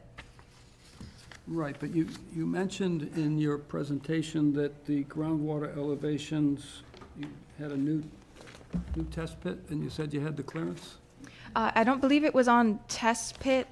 Either Dave or Brian might be able to speak to that. It was a reassessment of the seasonal high groundwater elevation, which found that the previous estimate was off by 2.5 feet. So this is more accurate, but they would be able to speak to that. So what I'm You want me to take that, Brian? He's muted. Go ahead. I will be happy to take that. The plan that was submitted a month or so back had a preliminary septic system on it. We took a full evaluation on a fully compliant Title V system, and when we did that, we looked at the test pit logs that were recorded, and in that there were provisions of adjustments of groundwater to the effect of 2.5 feet. That is a method used by the Cape Cod Commission. In Title V, when we looked at it carefully, the groundwater elevations within 300 feet of the high tide line do not use that method. So that's why the water table basically dropped 2.5 feet. The test pits were done on the day of a moon tide, which is what Title V requires, and the elevation of the groundwater was determined to be elevation 1 in the final condition. So because that water table lowered, the septic system changed, the stormwater system changed, a lot of things changed there. But that's the final official water table elevation.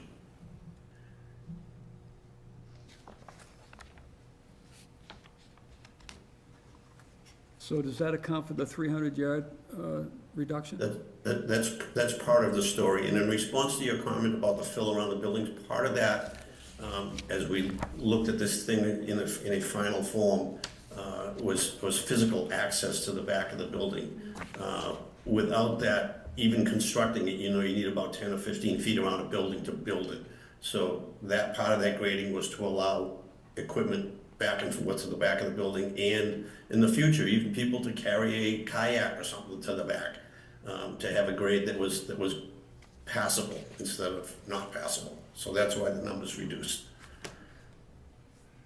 Okay. No other questions? Dan, is there comments you would like to make? On my end, I don't really have too many comments. It's been, a lot of talk for the whole project. Things were revised a lot of times, so I just want to make sure everyone is aware that this is, especially when it comes to the waiver, this is a property that is undeveloped currently. So because of that, when you're talking about disturbance and everything, you just want to keep in mind that the property is currently undeveloped, so there will be no redevelopment, no ripping something out, putting something new back in. So just know that when it comes to all the waiver requests, when it comes to all the standards as well, that some of them, not that they don't apply, but it might be lax because of the fact that this is an undeveloped lot. So that's all I have to say. Drew, are there any comments you would like to make?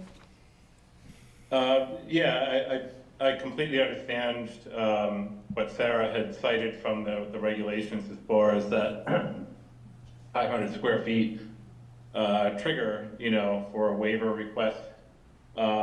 It's kind of a shame that the regulation doesn't really differentiate between previously altered properties, developed properties, and properties that are undeveloped, because, if you were to restrict development or establish a 500 square foot threshold for undeveloped lots, that means that all proposed development would have to fall under 500 square feet, because there's no opportunity to mitigate beyond that when you're dealing with a fully forested, vegetated lot. So I understand Sarah's concerns. I also understand the proposal as far as that they can't possibly mitigate that, so they're using landscaping to kind of offset those impacts. But the regulation itself, that particular provision doesn't really differentiate between undeveloped lots and developed lots, but it seems to stand to reason that restricting development to 500 square feet is just not feasible on an undeveloped lot. So no other comments. Thank you. Questions or comments from the public? Doesn't look like we have any? No? Nobody online to comment? Okay, so we're done hearing from everyone, I guess. I would accept a motion. I'm still uncomfortable with the fill, the layout with the grades. The amount that's going in. Yeah, I just don't see why it's needed that far back on the property and that close to the 75-foot buffer. The grades that they're showing, they're very steep where they're being shown. So I don't know why if those same grades can be moved forward. I understand it in the front for the driveway and the septic system, and that's fully understandable, but not on that far back on both sides in the rear, so. Has this gone to zoning to talk about the fill? It has not gone to zoning yet. We have talked with the building inspector about this, and he said he would look into this when it came before him. So they're waiting to hear from us. You do have to go to zoning. Correct. For a variance We on the will fill. have to, when it goes to the building, the building department, he'll establish whether it needs to go to zoning after this. As this is a zoning regulation, obviously not a Right. conservation regulation. Right. But it certainly falls under the characteristics of, and presumption of significance, fill in a floodplain. I mean, you would agree with that, I would think. Yeah, I think there's a bylaw that the ZBA has about fill in the flood zone too, right? That was mentioned in June. Yes, it was a bylaw established by town meeting. Yeah, Right. yeah.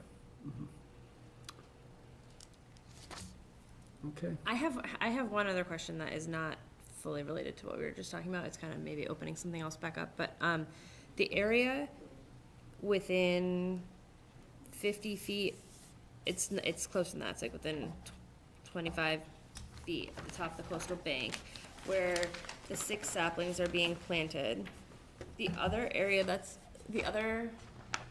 portion of that area that's open, is that going to be lawn, or like, what is that? Is that gonna be allowed to naturalize?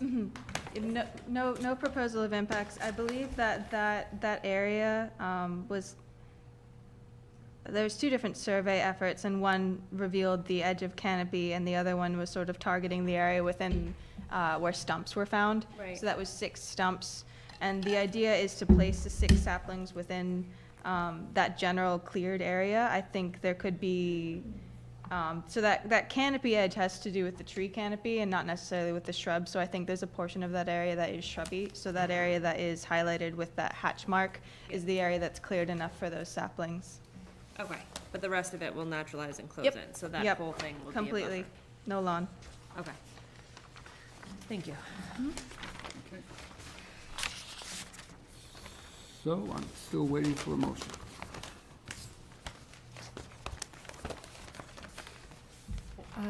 Steve, I think I'm also still uncomfortable with the project as presented and the scope of the project and the implications that this has for cumulative impacts, continued impacts to the floodplain and to the water.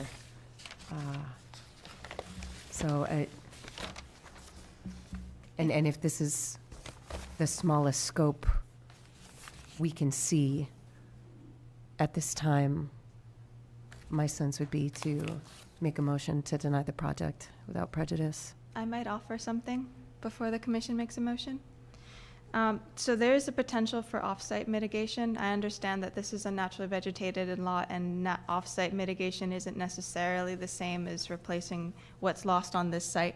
However, there is a property at 125, 129 Daniels Island Road, which is currently overgrown tennis courts. At a quick estimation, this area is within the 150-foot buffer zone to Coastal Bank and Salt Marsh, and roughly 14,000 square feet of area within this lot is within jurisdiction and has the potential to be restored by removing hardscape and planting native species. Would that be able to be considered under this application as a condition? Just adds another layer onto the project. We'd have to see Right. this landscape plan. We were hoping that this was it. Tonight you would come back with the smallest possible project that you could economically deal with, and then address all the concerns that we had, including the fill. That was one of the concerns. And I know you addressed it. You dropped 300 yards out, but there's still 1,100 cubic yards in there that apparently is not being looked on by the commission as favorable. Would this be something that zoning would look at? Because whereas it's a zoning regulation on the fill? Well, I believe zoning would have to deal with it because we have a, Correct, but your decision wouldn't be made on a zoning regulation. It should be made on conservation regulation and also on FEMA. And we're hitting those Right. marks right now. right, So to go outside of that, sure. And with respect, we did reduce it as much as possible, but we weren't given a targeted number for either the footprint of the dwelling or for the fill. That's not our call. That's your call. correct? You know, we don't know your economics, so we covered that at our last hearing. So Sarah, you started to make a motion for a denial. Do you want to continue with that, or do you want to? Yeah, sure. Yeah, Mr. Chairman, I'd make a motion for 119 Daniels Island Road and 15 Waterway, New Seabury Homes LLC to deny the project without prejudice. Okay, As presented. motion made for denial. Is there a second? It's need clarification, so what part of the regulation are we denying this on Right. before? So Sarah made a motion and Sandy seconded. And then we can talk about it. And I would say compelling need has No, not been we had a met for the second. waiver, Yeah.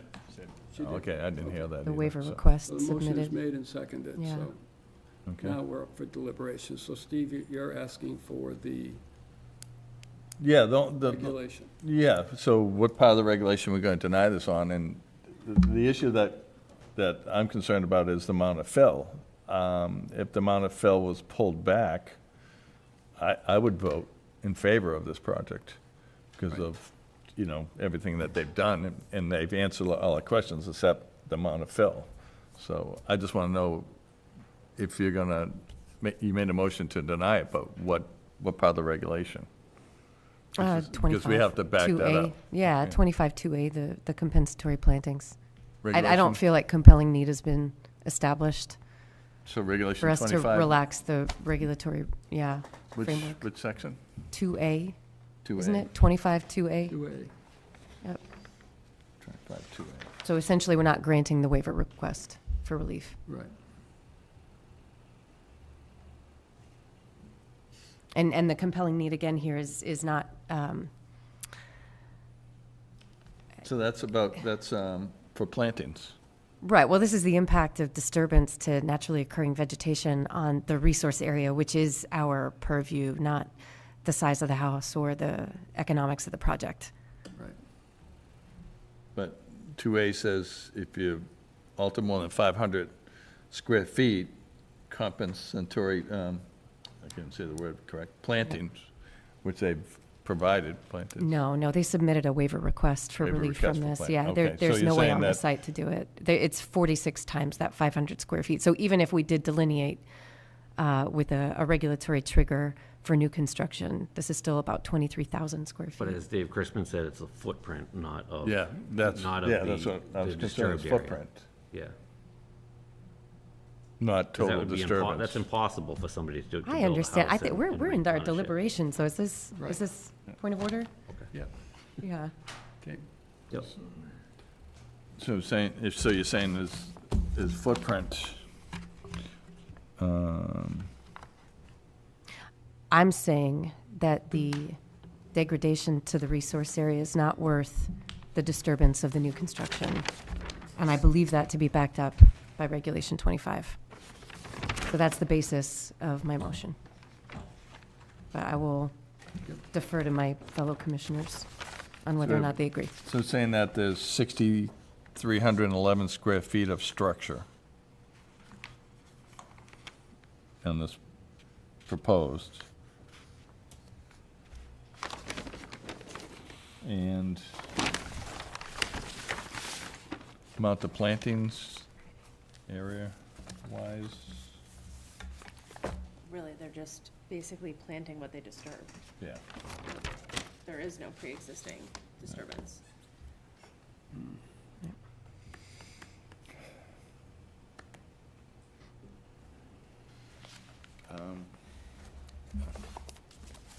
I don't know how we can justify based on 2A, so without saying that we got 6,311 square feet of structure.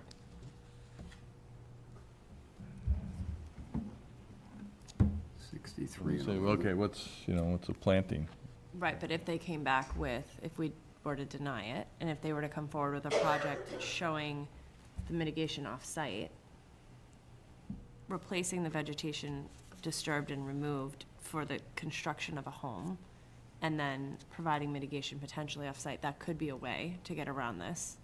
Yep. Or to approve a project on this property. So we're not just like taking away their right to build on it, but there is a path forward. I think there could be.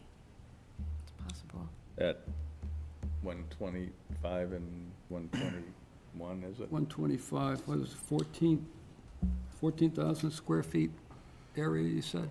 Roughly. That's just based on a quick calculation. And that's just on 125, was there a second? 125 and 129, I believe they're two adjacent lots that are. If I may, Hannah, it's on, there's the tennis court, which is existing, and it's solely on 129 Daniels Island Road, and it contains exactly 14,367 square feet of impervious area, most of which is within all of which is within 150-foot buffers to both top of coastal bank and the salt marsh. And much of it, almost half of it, is within the 75-foot buffer zone of the coastal bank. So it would be like a 2-to-1, basically. for, More than 2 to 1, yeah. for 63, It would meet our minimum requirement for mitigation. right, Right. if, And what's on 125, or is that just not an issue? We're just looking at, It's just an undeveloped parcel. As far as we can tell, there's no impervious area on it. okay. I have it up, there it is. So that address is of no value to this discussion. It's just the tennis court on 129. 129. Yeah, the tennis court's right there on the map. So you see it. That's the tennis court right there. It's like pitch pines, autumn olives, things like that, Yeah, so. Yeah, the other lot is mostly occupied by wetlands, so it can't be developed anyway, given all the setback requirements. But the one with the tennis court is, an option for off-site mitigation.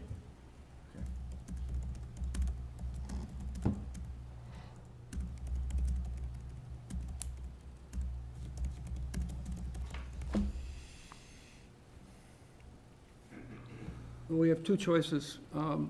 Withdraw the motion and press on for the off-site mitigation on 129, or I'll call for a vote on the motion and see where we stand. if we deny it, they can always remand it with changes made to a plan, They could. right? Which would include, The remand would be if they agreed to, obviously, at that point. That would be quite down the line if that were the case.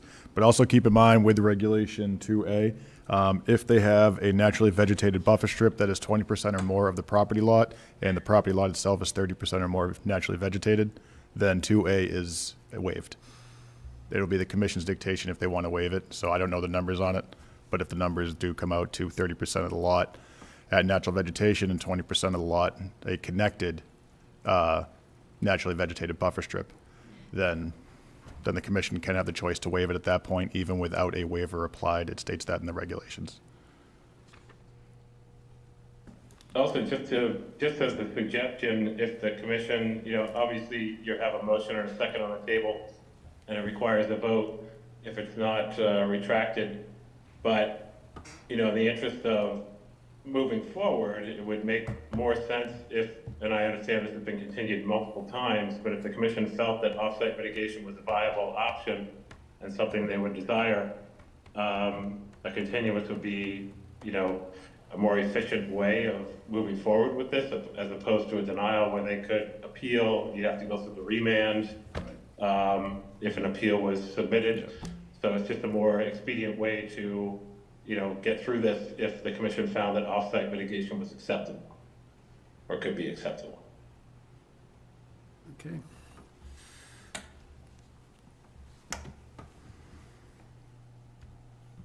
Motion stands.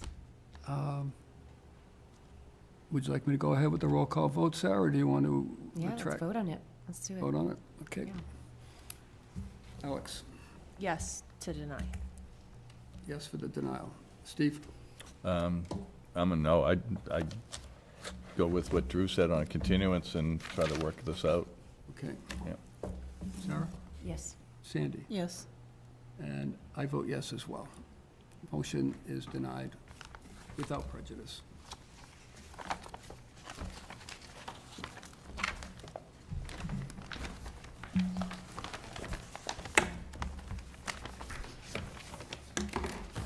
Thank you for your time. Thank you.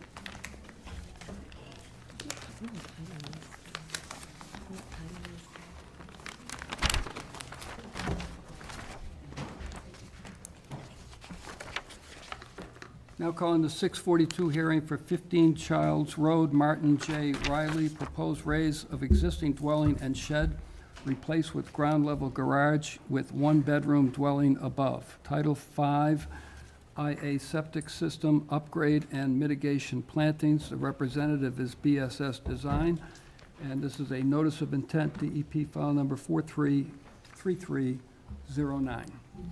I'm going Steve. to recuse myself since Martin Riley is my client. Okay, we'll come and get you when we're finished. Thank you. And for the record, we still have a quorum. Okay. Yes. Yeah, there's 4 of us, so we're in good shape. Good evening. Yeah, good evening. For the record, my name is Tom Bunker with BSS Design.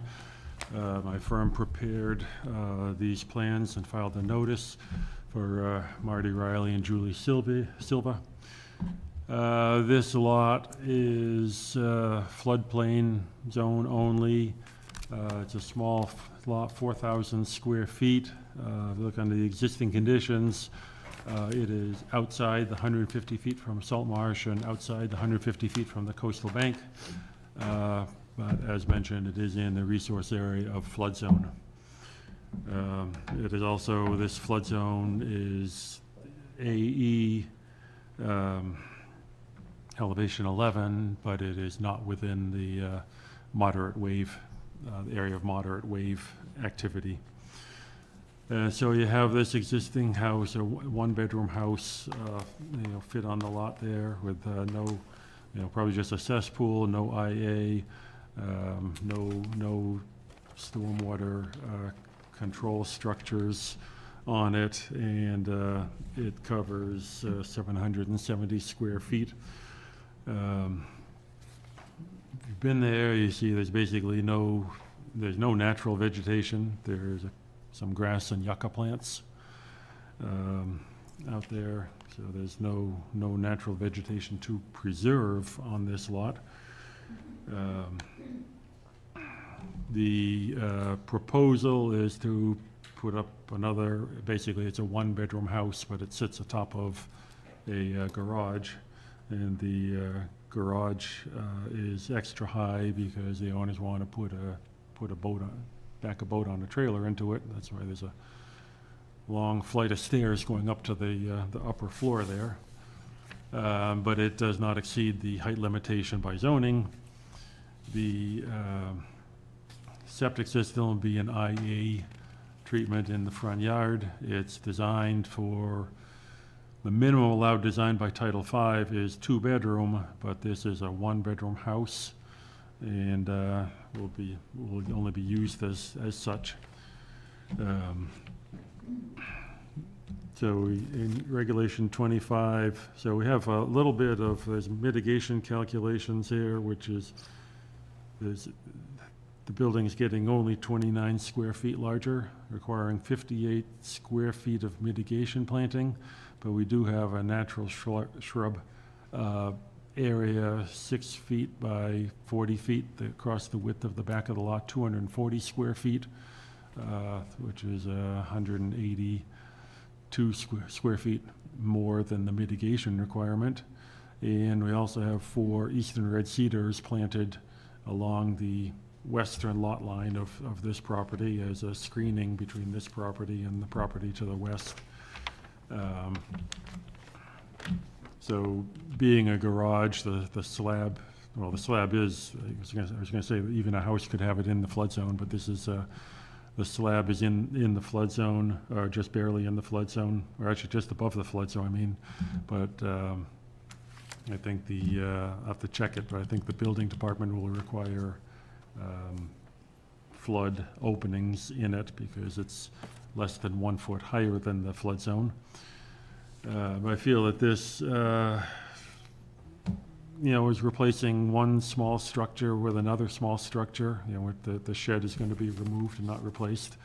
And we're adding, 240 square feet of native shrubs, plus the 4 eastern red cedar trees. And I should point out there is a patio, and stepping stones going to the patio, but otherwise their owners do not propose, they do not want any lawn. Basically be shrub and with a mix of native or ornamental shrubs there, but no lawn. That's reflected in the nitrogen loading calculations. So the 1-bedroom, untreated house on this lot, it's 28 parts per million of nitrogen, and with 1 bedroom treated and no lawn, that is reduced to 8 parts per million coming from this lot. So I think that covers it, and I'll take any questions. Okay, thank you. Questions from commissioners? I have a question on the nitrogen calculation. So this is a cesspool? That's how a 1-bedroom can have There's actually no 35? record of it, but it's, yeah, it's Parts a per million? cesspool going right in, yeah. It's wild. Just wanted to confirm, those nitrogen calculations are jarring for a one-bedroom. Hmm? The existing nitrogen calculations for a one-bedroom are incredibly high. Yeah, it is high. It's a small lot, very small lot. I know, and I don't know how they're gonna back a big boat into a garage there either. I drove down that road with a minivan and had a hard Mhm. time turning around, so.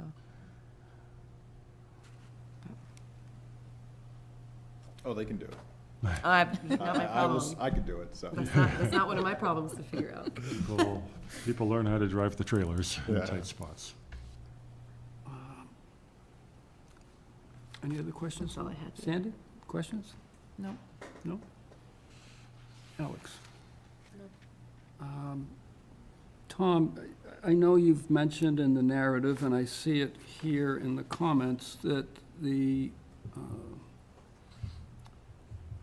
new nitrogen numbers are 8 parts per million, correct? Yes. But I don't see anywhere in the packet the calculations. They Unless should have I'm- been, I have a set here. I have They- them in they- the printout. Are they Maybe there? they weren't They're in the digitized, printout? but they're in the, Maybe I missed it. I was just looking for, roof structure and, I don't know if we got them online, but they're here tonight. oh, they're here in Yeah, I this didn't see packet? them online either. No, we didn't Oh, get them really? online. Yeah. That's, Right. all right, hold on.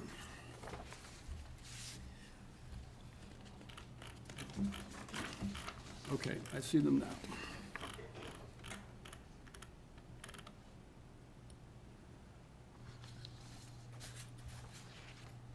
I just wanted to look over the calculations quickly. So you said there was no lawn area on this site, right? Proposed. Oh, but there is some now. There's lawn, if you can call it that. but Right. It's, It looked mostly crabgrass to me. Yeah. Yeah. Which you're putting in as 3224 square feet. even if that were taken out from the existing, it's still high Right. nitrogen levels.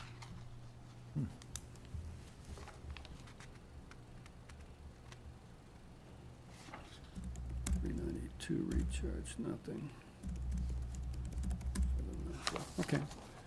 I didn't have these when I was at home referring to everything that was sent electronically, but they're here in the Yeah, packet. I'm sorry, I must not have been emailed over. Okay, that's the only question I had.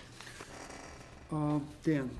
I have a quick question for this. So when I walked on the front lawn, there was a PVC pipe that said well water on it. Is that coming out? Is there a well there? Because you're going to have a septic It's tank there. It's Probably going the to be. observation well that Pete McEntee put in. Okay, so that was to it then? Measure the groundwater. All right, I just want to make sure because I thought it was well water at first, and I was like, oh, they definitely can't do that. So I just wanted to No, they confirm. have a town water service. They do. Okay, perfect.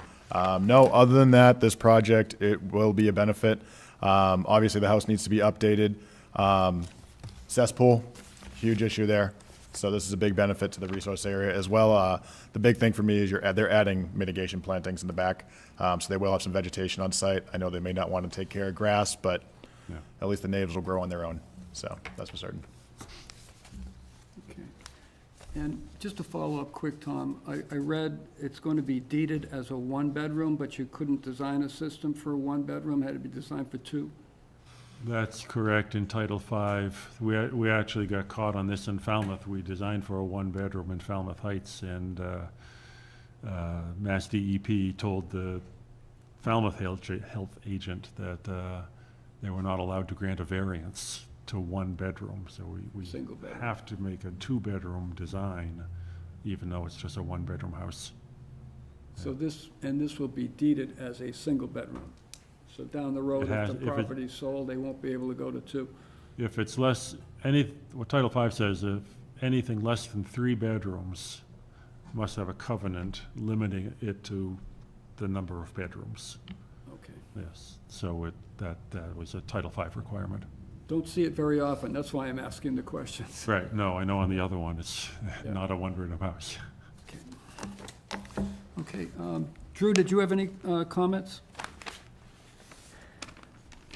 No additional comments, thank you. Okay. Questions or comments from the public? Yes, sir, if you'd come up and give your name for the record.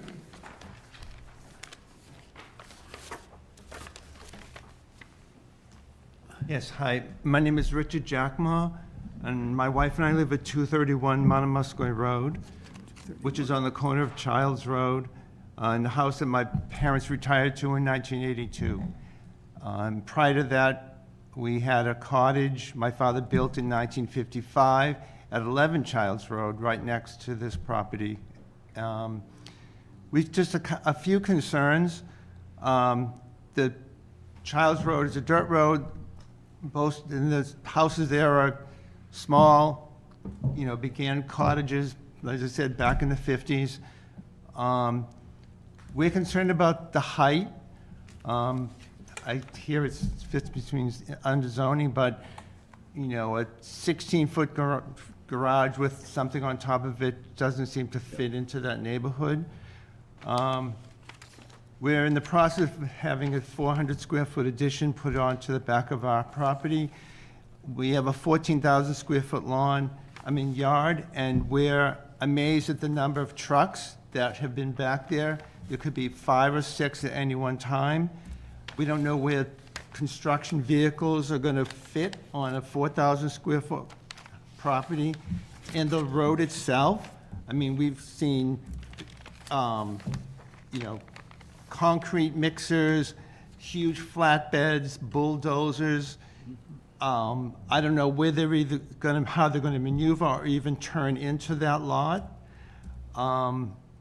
There are houses at the end. If they have to park there, how they're going to get in and out.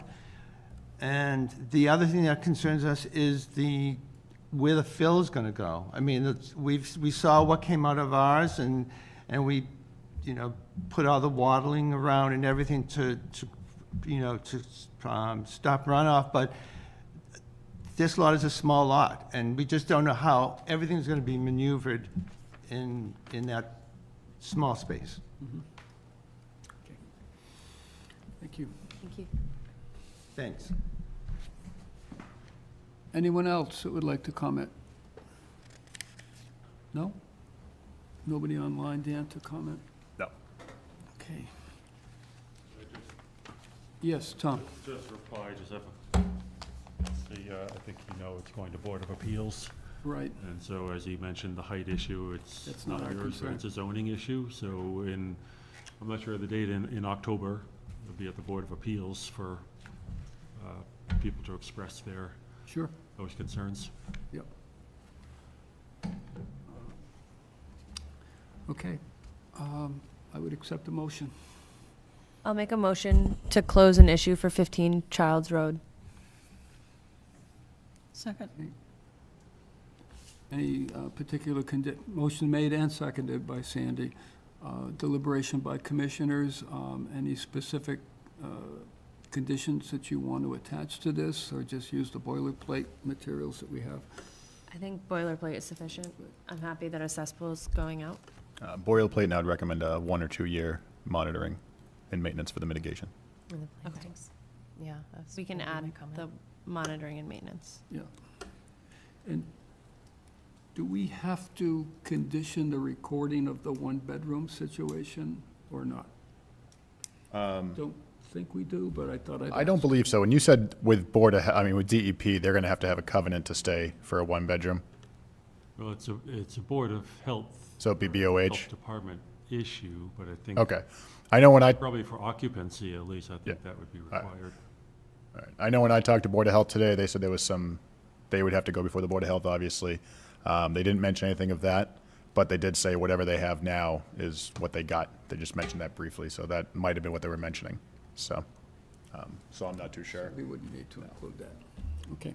Yeah, you could include a condition to reference that covenant, if you felt that that's necessary.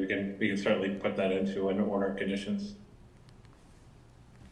I think it might be a good idea, especially when the project's completed and there's a certificate of compliance, because somewhere down the road, the property will no doubt be transferred to somebody else.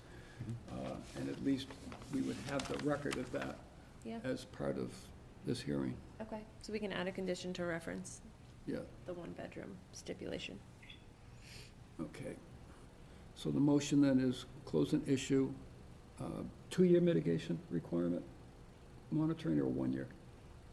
However you want, 1 or 2. No, I don't feel that 3 is really needed for the No, size of a no. lot. The lot's 2,850 square feet, so. I'd say yeah, 2. 2. 2. All right. So a single year? Or 2 years. Say 2. 2 year, and the recording of the 1 bedroom Yep. with the registry of deeds. Okay. Anything else? We're good? Roll call vote. Alex? Yes. Sarah? Yes. Sandy? Yes. And I vote yes as well. Motion carries. Thank you.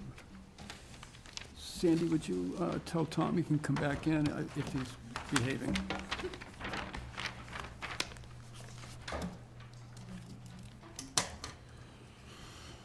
We got on, Riverside.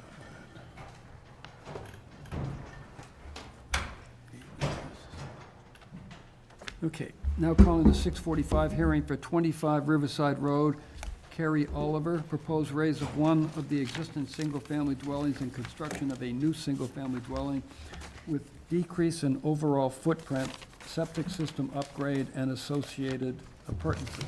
Representative is Cape and Islands Engineering. Owner of record is Carl F. and Carol A. Oliver, trustees, the 25 Riverside Road Realty Trust. This hearing is continued from August 22nd. It is a notice of intent, DEP file number 433308. Good evening, sir. Good evening, Mark Dibb with Cape and Islands Engineering. We did file a notice of intent application for the project at 25 Riverside Road for Carrie Oliver. The project involves the demolition of an existing non-flood compliant dwelling and the construction of a new flood compliant dwelling, the installation of a new IA septic system, and roof drain runoff infiltration. Just go over the existing site conditions and just review the proposed project. So the existing site is at Riverside Road. To the east is Little River, with which the resource areas would be land under ocean, land containing shellfish. Then as you move inland, there is a salt marsh area. There is a small coastal beach, as well as there's a AE 12 to 11 flood zone line, and then the associated 75-foot buffer is shown and the 150-foot buffer. The properties to the north and south are also existing residential properties. So as I already mentioned, we are demoing the building furthest east on the property. We're proposing a smaller dwelling that will be, finished floor will be per flood code elevation. It's a reduction of footprint. It is in the same, essentially in the same area as the existing house. We are improving the side yard setback zoning wise. We are proposing the septic system to be behind that. The leach field will actually be outside the 150-foot buffer. There's really no existing native vegetated areas that are being disturbed for this proposal. And all the work is being performed in almost exactly the same footprint as the existing house, but is actually being reduced slightly. Once we submitted and staff reviewed, we did receive a comment from staff, which was the initial reason for continuing the first time without discussion. The area from, you'll see on our plan, there's a delineated salt marsh line, and in between that area and the coast, staff pointed out that there was essentially the salt marsh was being maintained, was being mowed, was being treated almost as lawn for in that area. So once we received that comment, we revisited the site. Our wetland scientist prepared a delineation letter as well as a checklist for that salt marsh. We do believe that the line itself is correct for that salt marsh. And then we also did just some historical studying of the area. And in the letter I provided, that essentially almost that entire across that property had a significant amount of beach, going as far back as 1970. That entire frontage was beach. We provided some pictures. There were definitely some areas of salt marsh closer to the end of the pier, as well as the other side. In those pictures, I highlighted some of the areas of salt marsh, but they were smaller areas up front. So we agree that now the salt marsh has, at least salt marsh vegetation has expanded over much of the beach area. So we agree that recently it has been being maintained. However, that was unknowingly to the applicant that it was salt marsh and not just lawn that had migrated. It was salt marsh actually migrating towards the upland versus lawn migrating down towards the water. So the applicant has definitely agreed to stop maintaining any of that area. And we've also, part of the revised plan is to show a berm that would serve as both a delineation of where that salt marsh line is to, stop, to make it obvious where that limit of any kind of management or mowing would happen, as well as kind of separate any migration of actual lawn heading towards the water and vice versa. So, it was news to the applicant about this. There was no bad intention. They've owned it since the 70s. Those pictures of the people sitting on the beach, that's that entire area. I did review this. It's sandy material with salt marsh vegetation growing.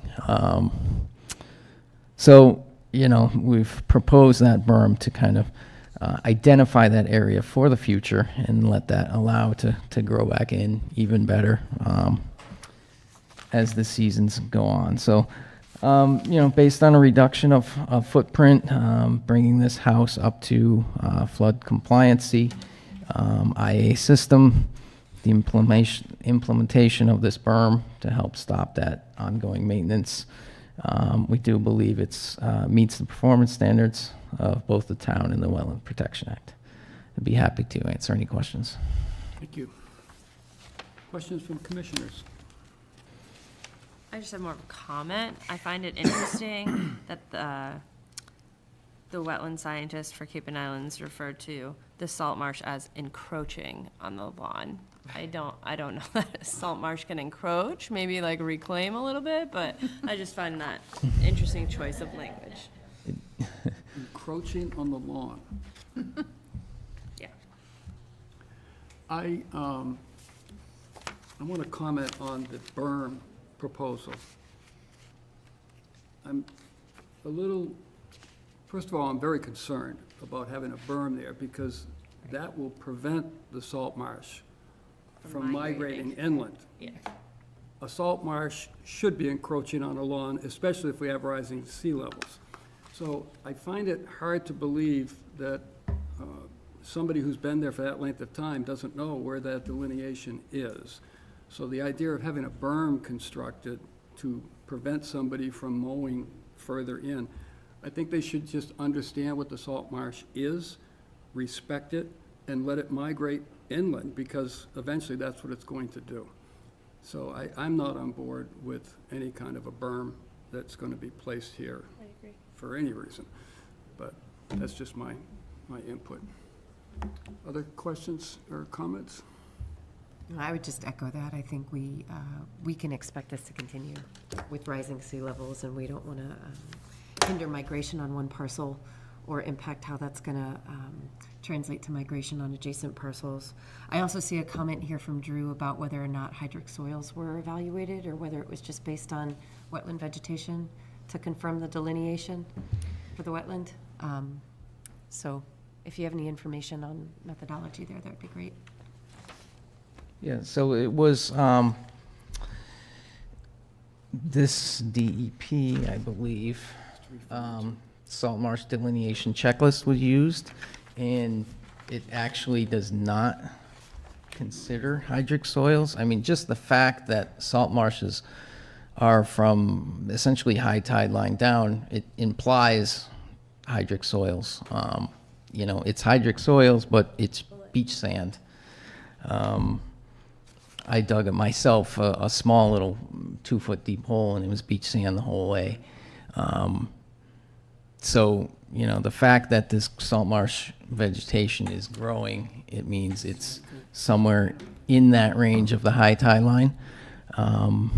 Back to Paul's comment, there's now a new understanding by the applicant, you know, and we do currently have stakes where the current salt marsh line is. Maybe to their benefit, just a post and rail fence, even 20 feet inland of that berm. It's just you know, to assist in visually, who knows how long. We actually put little nails just so that they didn't get, you know, very little nails with ribbon on it to delineate that salt marsh line. Yeah, you know, we'd be open to discussion on that. But yeah, the checklist was used, and it's beach, you know, with the exception, it's hard to highlight, but in the pictures you can see there's 2 areas. I'll try to just make a big dark circle.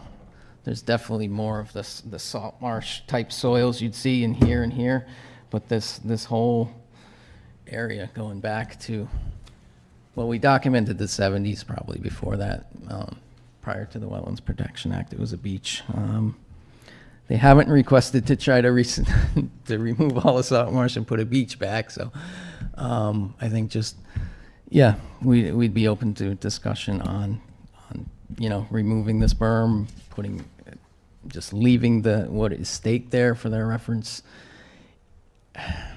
to maybe monitor it once a year, because I don't think they would be knowledgeable enough to identify, you know, the percentages of salt marsh species.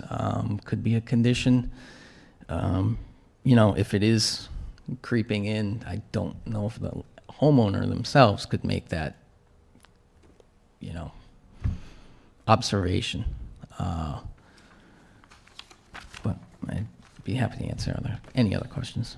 I was thinking of you know, similar projects that we've approved down in Mashpee and on Secaucet, where, you know, a new house is being proposed, and the area between the salt marsh and the house was filled with plantings, mitigation plantings. You know, we had the path down to the dock and the beach, Right. everything like that, and you wouldn't need the berm. The salt marsh could migrate, but then that whole area it wouldn't even need to be mowed because you put in plantings as a buffer. Mhm. And they say, okay, is it a 50-foot, 25-foot, 75-foot, you know, whatever, and say, okay, just, you know, just put in buffer plantings. And allow a 4-foot pathway to access the water. Yeah. To their We've pier. approved that on numerous projects in Right, the past, yeah. right. You know, and then the coastal beach is gonna be what the coastal beach is, if the salt marsh migrates into the coastal beach, so, you know, it's gonna happen, but at least you have a 4-foot path to get to the pier and in the beach area, right? Yeah.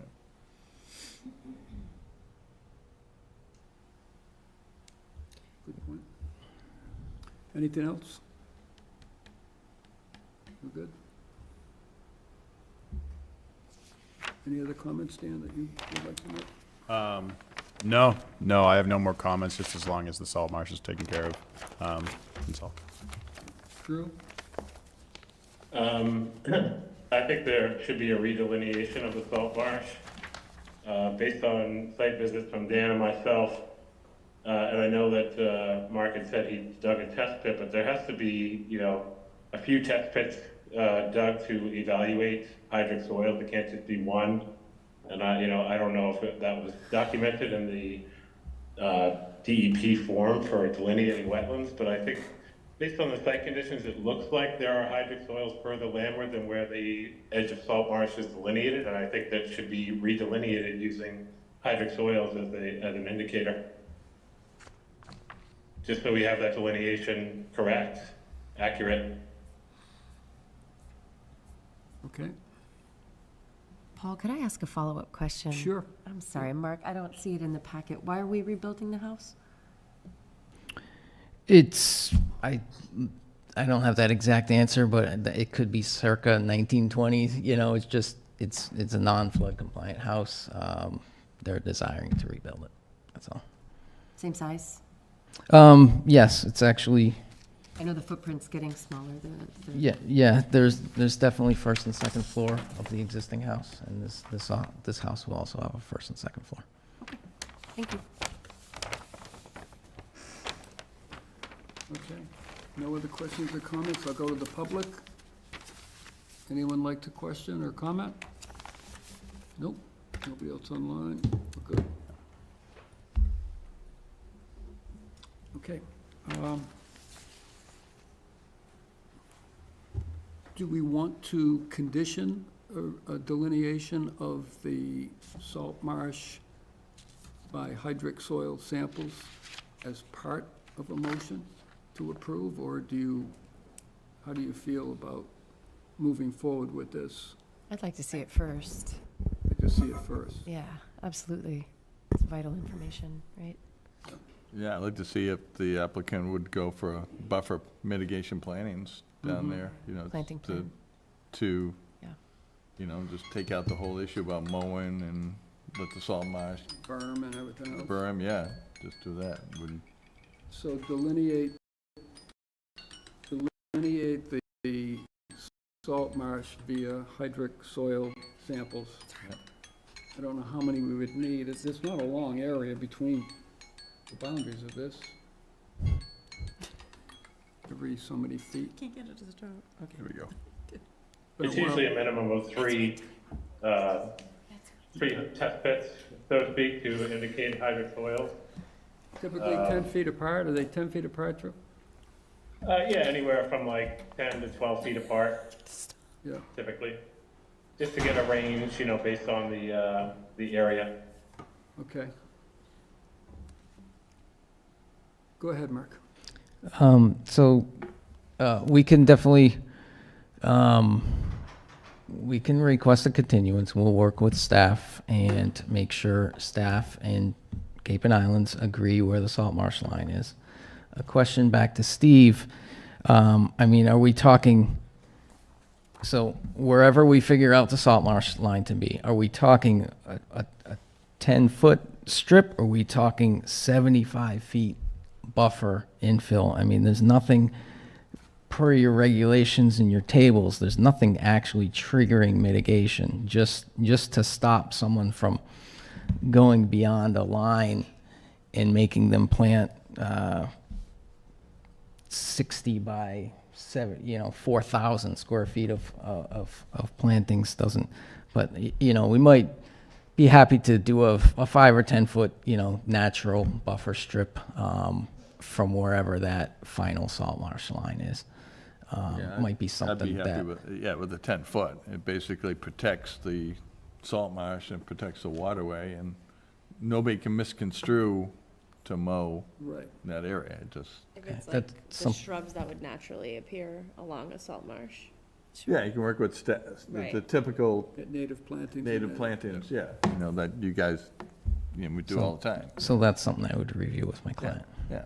Okay. You do a 10-foot strip across minimum of 10 the feet. property, leave a 4-foot path to the beach and the, Yeah, something like a 10-foot strip, something like that, but it's also going to dictate on once the delineation comes in for the hydric soils, because we just, quite frankly, don't know. It might be there, it might not, so I think once that comes in, then we can see. And if it comes out to, say, 12 feet, then I think a 10-foot strip is perfectly acceptable. yeah. You have like 12 feet extra of salt marsh, then 10 feet's perfectly fine, and you can mark it off from there. And then we can have some sort of monitoring condition from there. And if they're planting, it's just easy enough as a 3-year monitoring contract, just to ensure. Right. So, locate the 4-foot pathway? Oh, yes, absolutely. And the 4-foot pathway should be dictated as well on the plan, yeah. Yeah. When are we continuing this to? Whenever you like. So, How long do you? our next is September 26th. I would recommend October 10th, because September 26th is extremely busy, but it's up to you. I believe our zoning board of appeal hearing is the 9th. So Yeah. I would like to make an attempt to iron this out on the 26th meeting. All right, so We can't. Should be quick, I mean, Yep. once you've done your work. Yep. it'll be September 26th at 6:51. Okay. So 9/26 at what? 6:51? Okay, so moved. I'll second. Motion made and seconded for a continuance, 9/26, 6:51. Any further discussion? You're all set, Mark, with what you need to do, right? Yep. Okay, roll call vote. Alex? Yes. Steve? Yes. Sarah? Yes. And Sam? Yes. And I vote yes as well. Thank you, Mark. You. Yeah, I don't have to do the plugs. Breaking legal. Used to be, they probably have some fancy tool now that does all the work, right? Yeah, I think they do. Now calling the 6:48 hearing, 75 Pompanesett Island Road, Matthew David Hudson and Carol Marie Hudson, proposed construction of additions to single-family dwelling, including patio with a second-level deck, access stairs, and rinse station. Representative Cape and Islands Engineering. This is continued from August 8th and August 22nd. It's DEP file number 433306. Good evening, again. Good evening, Mark Dibb again with Cape and Islands Engineering. So we had worked with staff prior to the last meeting, addressing some conditions in an old order of conditions, resulted in this plan. We did resubmit this plan prior to the last hearing. However, commissioners didn't have the usual time to review this plan. We have not made any new additional changes from that short discussion we had at the last hearing, but we feel the commission now has had the time to properly review this plan and just are looking for any additional questions or concerns. I could recap anything if you need me to.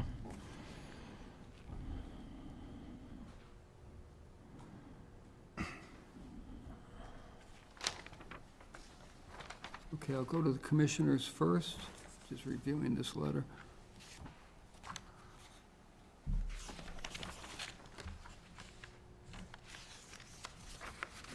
I have no questions.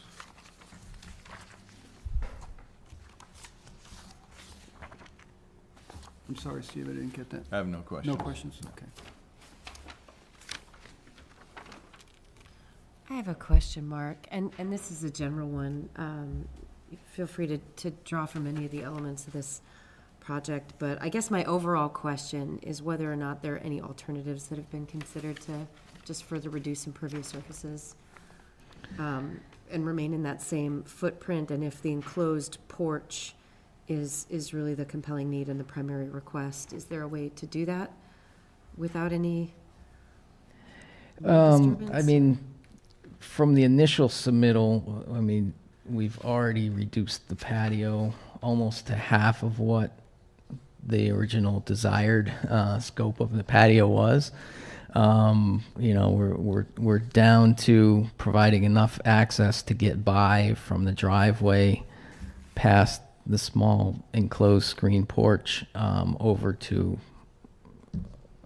just absolute minimum sitting area for people. So at this point, we've reduced it as far as we can. Okay, thank you. Other questions? Sandy? No? Alex? No? Dan? No, this project has changed a lot. The increase in mitigation, the increase in restoration as well, all of that is a huge benefit. And I think it's a far more modest project than was proposed originally, so. Oh, just a quick thing, if you are going to approve it tonight, I would recommend a condition of a 3-year monitoring and maintenance contract, because there is a lot of vegetation going in, so. Drew, do you have any comments? No additional comments, thank you. Okay. Members of the public that would like to comment? No? Okay. I would accept the motion. Mr. Chairman, make a motion for a closing issue for 75 Papaneset Island Road with the condition for a 3-year mitigation monitoring contract between the owner and a qualified landscaper, horticulturist, or wetland consultant for all mitigation plantings. Okay. Second. Thank you, Alex. Motion made and seconded. Any discussion amongst commissioners on the motion? We're good? Okay, roll call vote. Alex? Yes. Steve? Yes. Sarah? Yes. Sandy? Yes. And I vote yes as well. Motion carries. Thank You you. did it. Thank you. Thought you're talking to me, it's after 9 o'clock. I can't do after 9 o'clock. Now calling the 651 hearing, 18 Starboard Lane, Ryan Lenhart, proposed raise of existing single-family dwelling, construction and maintenance of a new single-family dwelling, associated appurtenances, hardscaping, landscaping, and Title V IA septic system upgrade. Representative is Cape and Islands Engineering, owner of record 18 Starboard LLC. So notice of intent, DEP file number 433311. We have a comment here that the applicant has made a request to withdraw the proposal without prejudice. Yeah. Do we have a rationale for? The house was sold, so because of the change in ownership, they will have to, new owners, obviously, if there's any updates to the septic or anything have to go, will be on them. So at this time, the current, well, perhaps still the current homeowner, I don't know, but the past homeowner has decided to withdraw the application, and the onus will be on the new homeowners. Leave it to the new people. Yep. Okay. So, I would accept the motion. So moved. Thank you, Second. Steve. Thank you, Alex. Any further discussion? Hearing none, roll call vote. Alex? Yes. Steve? Yes. Sarah? Yes. Sandy? Yes. And I vote yes as well. So that project is off our list. Thank you. Okay.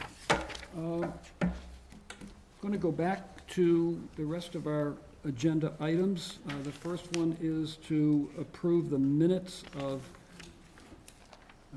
July 25th, 2024, and eligible to vote on that approval would be me, Sandy, Sarah, and That's it. Marjorie's not here, and neither is Rich. And I believe 3 would carry if we're all set with that. Did you have a chance to look at those minutes? I did. You did? Yeah, they look great. You're okay with everything that's there? Yes. There was one comment, I believe, that Drew made on the 25th set of minutes, and it wasn't to change anything, it was just pointing out something. Hold on one second, just so I can pull that up. While you're pulling that up, Paul, I did have occasion to poke through the minutes from some of the other commission meetings this week, and I just wanted to appreciate, Alyssa, your work. Our meetings are really extensive and really helpful, so thank you.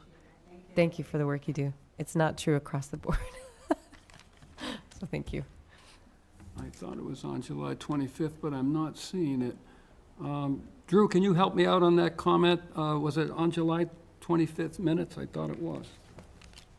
I don't recall, Paul, if I'd have to Yeah. go back and look at those minutes and my comments, but It wasn't I about don't anything. It I wasn't, think that, I don't believe I had any issues with Yeah. those minutes, yeah. okay. No, I looked through the minutes and I didn't see anything wrong with them, but I think it was something in format or system, I forget what it was. I might be mistaken, maybe it was the. Oh, you know what it was, Paul? I think it was the listing of commissioners present and not present, and maybe it was a reference to someone like I think it was David Whedon possibly, who was listed as an attendee. I'm not sure. All I can do is go back and look at it, and if we need to readjust, we can. But I don't recall off the top of my head. It could have been that other set that we're going to table anyways because we don't have enough people here. Okay, Yeah. so I'm all set with 25. I didn't see anything wrong in there. So I will accept a motion to accept these as presented. So moved. Thank you, Sarah. Second. Thank you, Sandy. No further discussion. You guys are good. Roll call vote. Sarah? Yes. Sandy? Yes. And I vote yes as well. So those minutes are in. The September 22nd minutes, there's only 3 of us that can vote on those, and one of us isn't here. So I would just as soon table those until our next meeting. Marjorie will be back, and we can work with that then. Okay. I'm going to go down to the Chapter 173 Conservation Land Bylaw Regulation 1 discussion and possible vote on final language. I know Drew has sent out a draft of the changes that we had asked about in our last meeting, and those centered around taking out conservation staff as approval and keeping it in the realm of the commission. So if you've looked at the file that was sent out, those changes have been made, although I believe there was a second reference to that, and Drew's comment was it didn't matter to him whether it was left in or taken out, but it also referred to conservation staff as being the point of reference for issues that come up. It's after 9 o'clock, and I get a little less tactful. Why are we reviewing this outside of the bylaw review subcommittee? It was presented as a draft from Drew and no one else in the bylaw review subcommittee, so it was presented to the commission at our last meeting.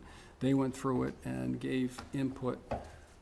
Drew was able to make some changes to it. We have not met as a bylaw review subcommittee since our last meeting, between vacation times and unavailable times. We also haven't met since the spring because we haven't been convened. So I would suggest we just meet, work through the things we need to work through. I don't like taking things out of process. That's how we've done other reviews, and I think every chapter should be done the same way. I think we should sit and critically look at it together in that review subcommittee so we can discuss it and iron out what was said and what was thought to be said, and not do it at 9:15 at night. Well, I think part of it was urgency based on town manager's request, and because of possibly pending litigation. That was the reason why Drew brought it in front of the whole commission to move forward. Sure. So there was something that happened, but I don't understand how us working through it in this format at this hour every meeting is appropriate or helps anything, because the issue already happened. So we're not going to change that there was an issue.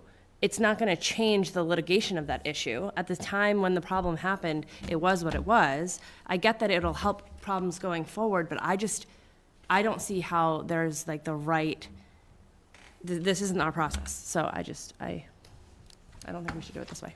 I agree. I do hear what you're saying. I also did, prepare for the discussion tonight, so I do have some feedback that I was hoping to share with the commission. But I do understand we have a process for these things, and it was deviated from, maybe for reasons that came outside of our scope.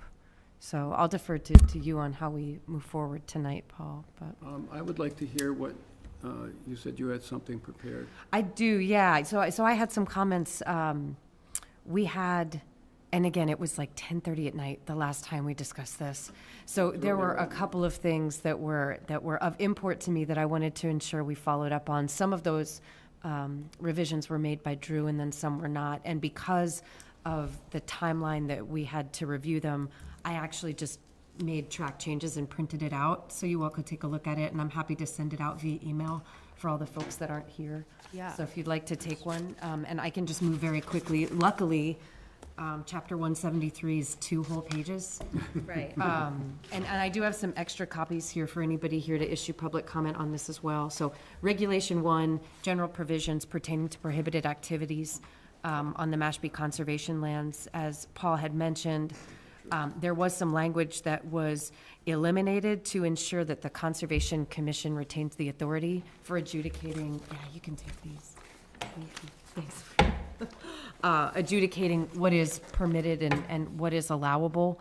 On the document that you have in front of you, the blue edits are the ones that Drew put forward, and then the ones that look red to me would be the ones that I have changed. So in the second paragraph, I would propose language, something to the effect of any person or persons proposing or having initiated such activity or alteration shall seek official permission for said activity or alteration from the Mashpee Conservation Commission through public meeting. I think it's really important that we retain the process to have these permissions granted in a public forum. That way we retain the opportunity for the community to engage in public comment, and that it remains here. So that was the first edit.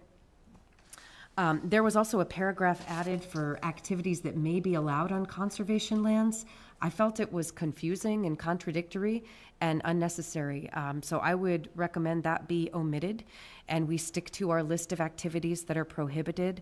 I did add electronics into the list of materials that we don't want dumped.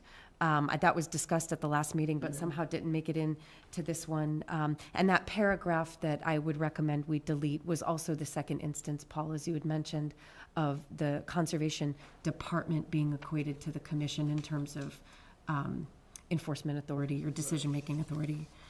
And so instead of that paragraph, I would put forward that we add something at the end of the regulation that states that additional activities may be allowed on conservation land subject to approval and conditioning by the Conservation Commission. That's broad enough to allow us some growth in the future and to really address what might come up.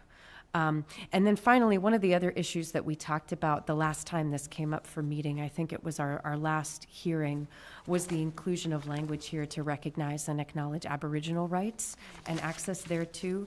So I did a little research, and back in 2022, the Shellfish Commission at the authority of the Select Board adopted language that was in consort with the Mashpee Wampanoag tribe to identify Aboriginal rights and make sure that they're noted in the regulatory framework. So I took that language and adopted it slightly, and I would strongly encourage us to adopt it here in this regulation while we're revising things. I think there's a really strong precedent set by the Shellfish Commission, but the language is as follows: nothing set forth in this chapter or regulations shall be construed to waive any ancient and Aboriginal rights of the tribe as defined in the intergovernmental agreement between the town of Mashpee and the Mashpee Wampanoag tribe to access water and land, to hunt, fish, forage, or gather for sustenance, or for other cultural practices to be freely exercised as recognized by courts of competent jurisdiction. And there's both ample state and federal precedent. These rights already exist, whether or not we include them in the regulations, but I think it would be a pertinent step, especially considering some of the other conversations we're having about maybe cultural respect easements and co-management, co-stewardship, to include this in this revision. So those are the sum total of what I would put forward. And again, I will email this out to Drew so he has it to look at, and then to the other commissioners that aren't at the table tonight. Okay, thank you. Yep. This is valuable. Anything else? No other questions or comments on this? I'll go to the public. For those that have questions or comments, yes, sir, if you come down and give us your name. I think I know who you are, but for the record. Good evening, Brian Whedon, 133 Main Street. Wanitakan at Taswis Mosquita, New Tomas Masipia. I said, good evening, my name is Berhar, I come from Mashpee, and I am the chairman of the Mashpee Wampanoag tribe. As Sarah had said, on May 23rd, 2022, the tribe did send a letter to the town select board at the time on the 2022 draft Town of Mashpee shellfish regulations. Fortunately enough, we have a tribal citizen on the Shellfish Commission that kind of brought this to our attention. I'd just like to read a little bit of the letter here for the record. As you know well, our people have always been good stewards of the land and water and continue to implement sustainable practices to preserve our natural resources and clean our waters for future generations.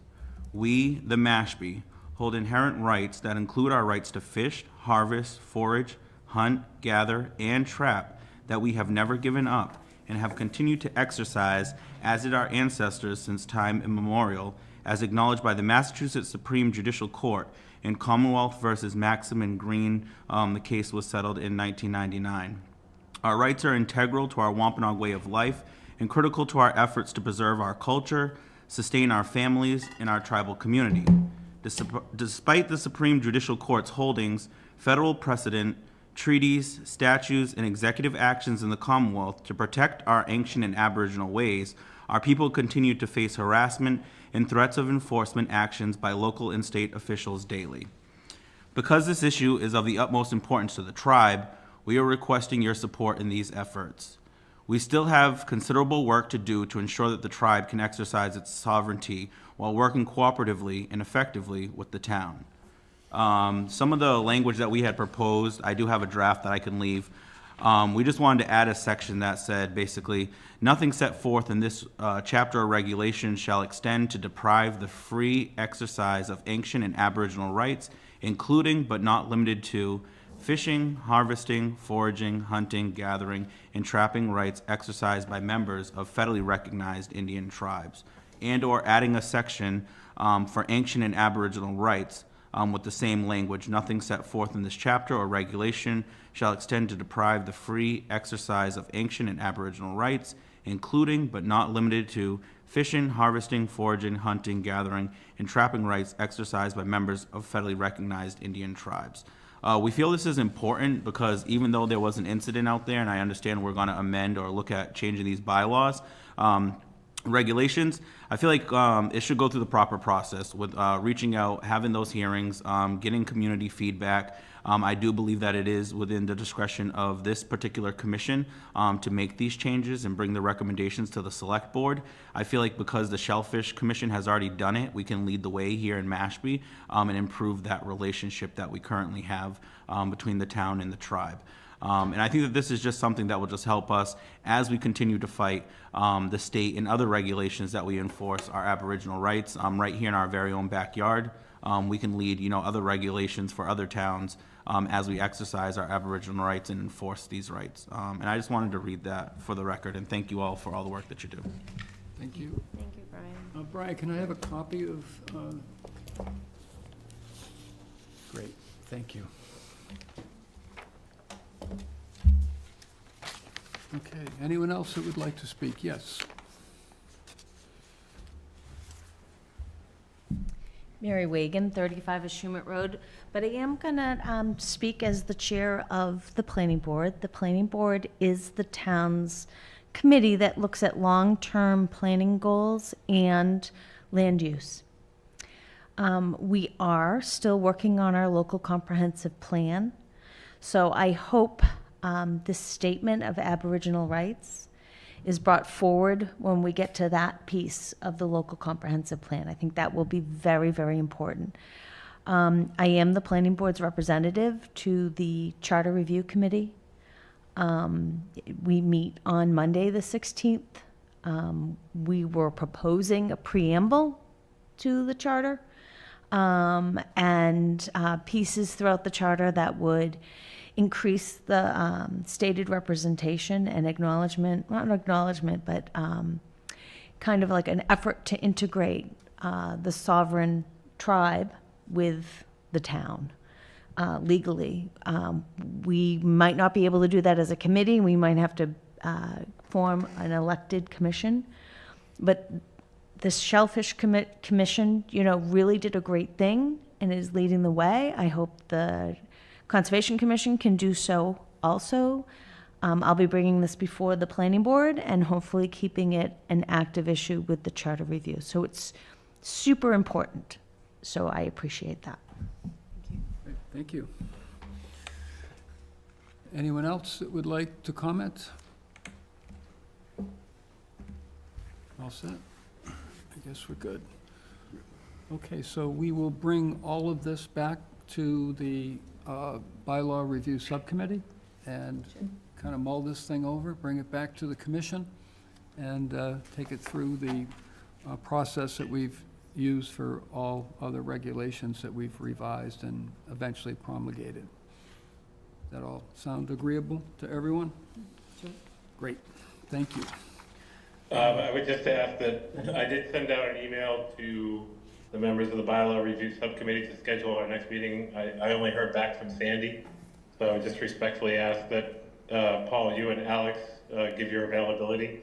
I may have to revise those because I think some of those dates have come and gone. Yeah, it was on But if for you could 1 just week. respond, if we can get that scheduled, that would be appreciated. Sure, I can send in my, I'll send you my calendar tomorrow, so you have all my available dates. Okay. Great. Yeah, we'll have to- Just one additional comment. I just wanted to clarify that, you know, any reference to the Conservation Department as far as the existing language or proposed revisions, you know, it was never meant to compromise the authority of the Conservation Commission. It's really, you know, in the interest of recognizing the department as the on-the-ground enforcement entity when it comes to enforcing whatever our bylaw ends up looking like and our regulatory standards. So I just want to make that clear. No ill intent there. And I'm kind of surprised that that was actually brought up as a concern because, you know, we're the staff that's responsible for enforcing whatever provisions the commission wants to come up with. And so that was really the intent, was just to include us for that specific purpose. So, thank you. Thank you. Okay, so let's move right down this discussion list. On Regulation 25, land subject to coastal flow, we did receive correspondence from the Pompanesett Bay Association that was, says on the letter that it was hand-delivered on September 8th, but that was a Sunday. I believe it was September 9th that it came in. So it's a lengthy letter. It's, I believe, about 14 pages long. Started to read it, but you can't. A lot of information in it that certainly we need to read through and digest and come up with responses for those. So rather than discuss that tonight, I would rather table discussions on that and other parts of draft 4, I believe it is, that we're looking at, because the bylaw review subcommittee, as Drew just mentioned, has not met, and we'll get our calendars over to him and get that next meeting going ASAP. The executive session update on scheduling for 9/12/24 at 5 p.m. Obviously, we're not doing that because that's already gone by, September 12th. And I don't know, Drew, maybe you can help out on this.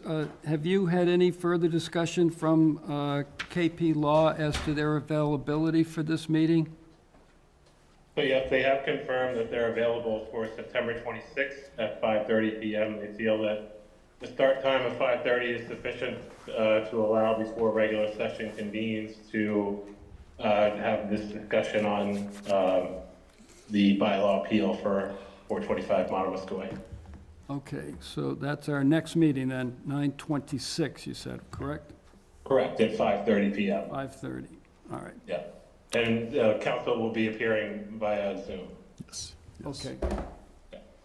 Great.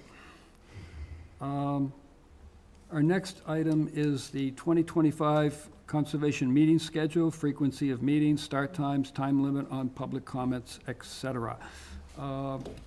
We do not have a schedule because we haven't formally committed to whether we want to stay with the same every 2-week meeting. There was talk about going to a 3-week schedule. So if you wanted to kick that around for some final thoughts so that we can think about working towards our schedule for 2025, because it's not that far away. I don't know what the final preference would be. There was also a question about moving the start time back to 6 o'clock. Yeah. We were at 6, then we went to 6:30, and now there has been talk to go back to 6. So how are we feeling? Because you asked. I firmly think that a 6:30 start time can work if we go to Zoom. I think it will be faster. I don't think it'll take 3.5 hours to get through 7 agenda items.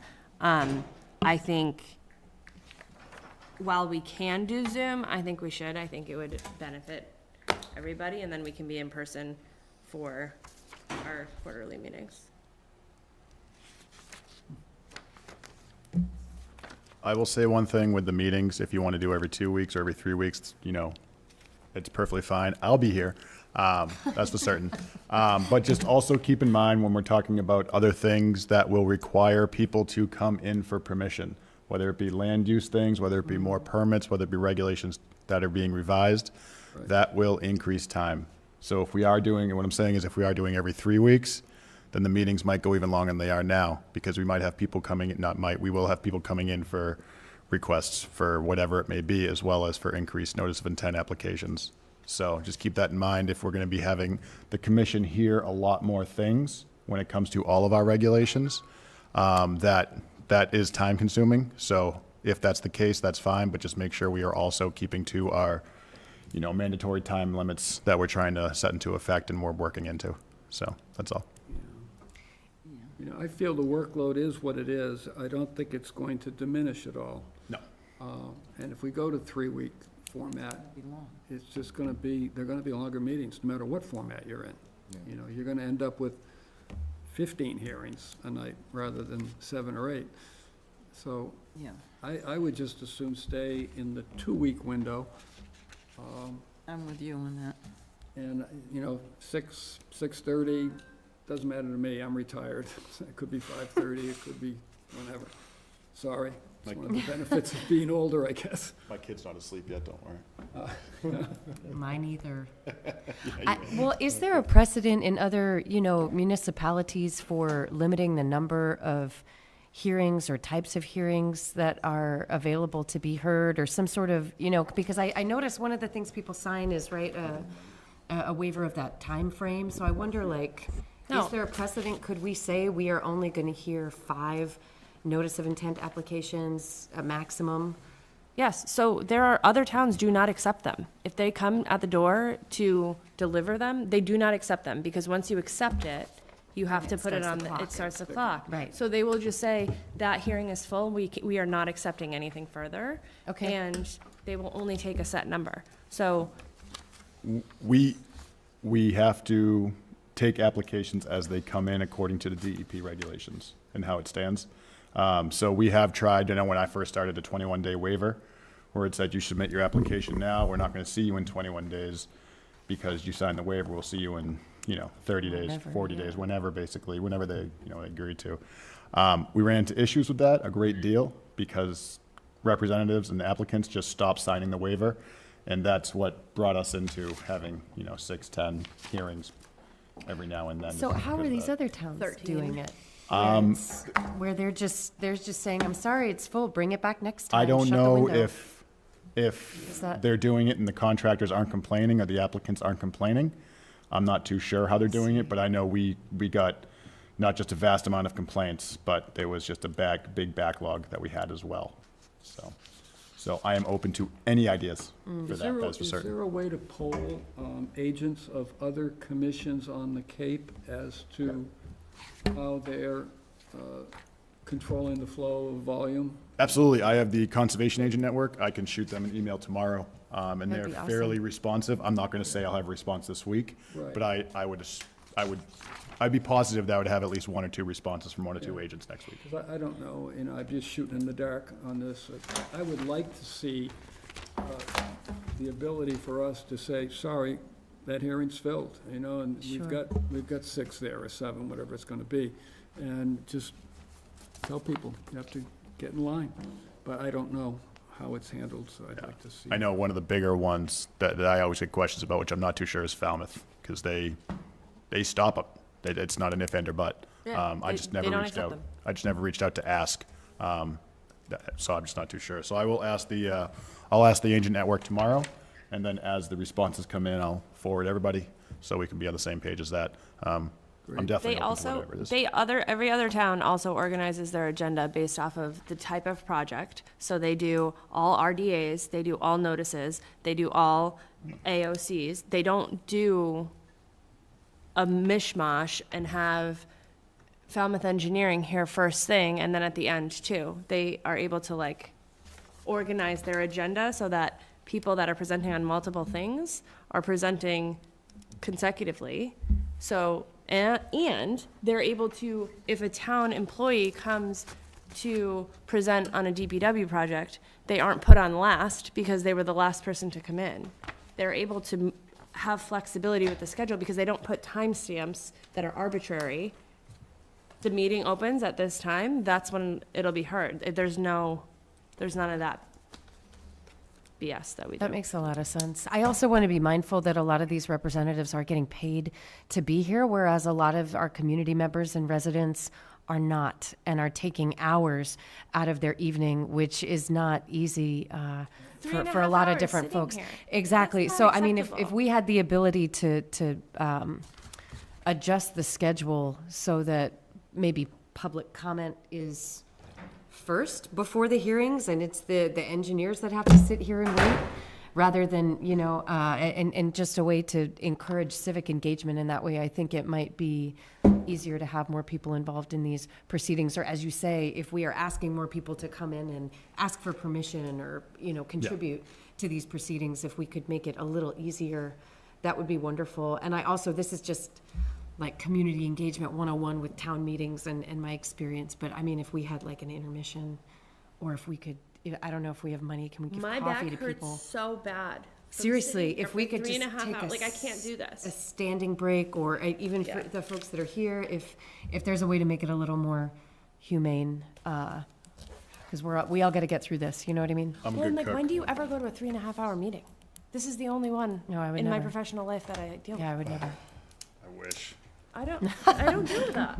I know the town of Barnstable, they meet weekly, and they set up where they have RDAs first, then they go into NOIs, then enforcement orders and COCs, so they have everything broken out that way. If it's weekly, And would it it be works shorter? works pretty well for that.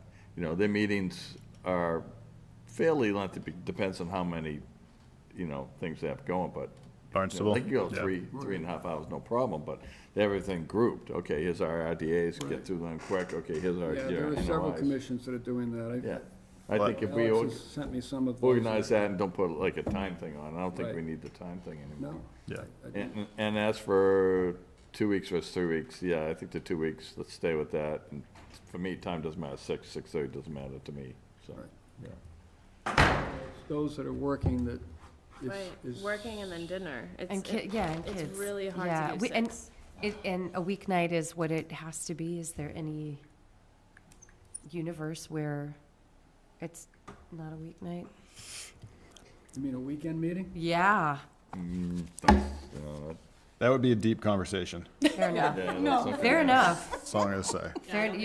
Yeah, it'd be better during the I day, mean, I I know I'm think. retired, but I do like a life. So for those of you that are working and it's, you and Alex is leaving, you're preferring 6 rather than 6:30? I think if it would enable us to get out of here earlier, I could try to make 6 work, but it would be challenging. If we have the option to zoom in, that's always easier. 6 is tough with kids, I have to admit. It's very tough with kids. Yeah, it's tough with kids, and not just for us, like the folks that want to come and participate, might have families at home too. But if we could really look at some of the measures during the meetings that could streamline things and. We changed it to 6:30 because of that. Because issue of that, with- yeah. Yeah, I think it's Margaret that's pushing for the 6, but, I mean, Yeah. We'll have to have a conversation when all the commissioners are here to get his input. Is that something, Maybe I it mean, should be a with whole open meeting separate law, meeting. can we Quarterly. talk about that via email? Is that one of the exceptions to open meeting law where it's about logistics and we can have that conversation via email? I believe that is exempt. You're talking about Yes. agendas. If we're talking about scheduling and. You're talking that about way we could scheduling just- and Scheduling agendas. I believe that agendas. was exempt. I can confirm, but I do believe Yeah. that be logistics great. was, I believe logistics We'd was. get Let me to confirm. it faster, I Right. think, if, In the meantime, Dan, if you could poll these other commission agents as to, how they're limiting the number of hearings per meeting. Yeah, usually what happens is whenever we reach out with a question, not just us, all the agents do it at the Cape, documents start flying, people start sending what they have for documents, their policies, as well as, how they do it and how they have organized things with legal counsel or with planning department. They always have to go around on how they did it. So, I think that'll be hugely useful for this. And because I know 2 towns in the Cape that they restrict the number of applications, and I haven't heard of any legal issues or anything find out how, whatsoever. So I will be interested to know that, especially with like a town like Barnstable that's doing between RDAs, NOIs, administrative approvals, over 5,000 to 7,000 permits a year. It's absolutely unreal. So there has to be a way to do it, is what I'm saying. And Sarah, to your point, I do have several agendas from conservation commissioners here on the Cape where they don't use a timestamp format. And I'm thinking that if we were to go to something like that, then we could just interweave pre and post agenda items. For example, take one of them first, then do a hearing, then go back and satisfy a crowd of people that are here waiting for, say, chapter 173 like we had tonight. Sure. Go back and grab that, because we're not working against the clock and a timestamp. Sure. Sure. And these folks they're getting paid to be here. Some of the representatives are. So. Well, given the fact of everything that's on our plate, and there's a lot, I don't think there's any other boards in town that have the kind of paperwork and technical details that we have to deal with. I mean, none of these hearings are simple, and they can go on and on and on. I mean, some of them tonight were a complete surprise. Oh, we want to have another continuance. I was not ready for that.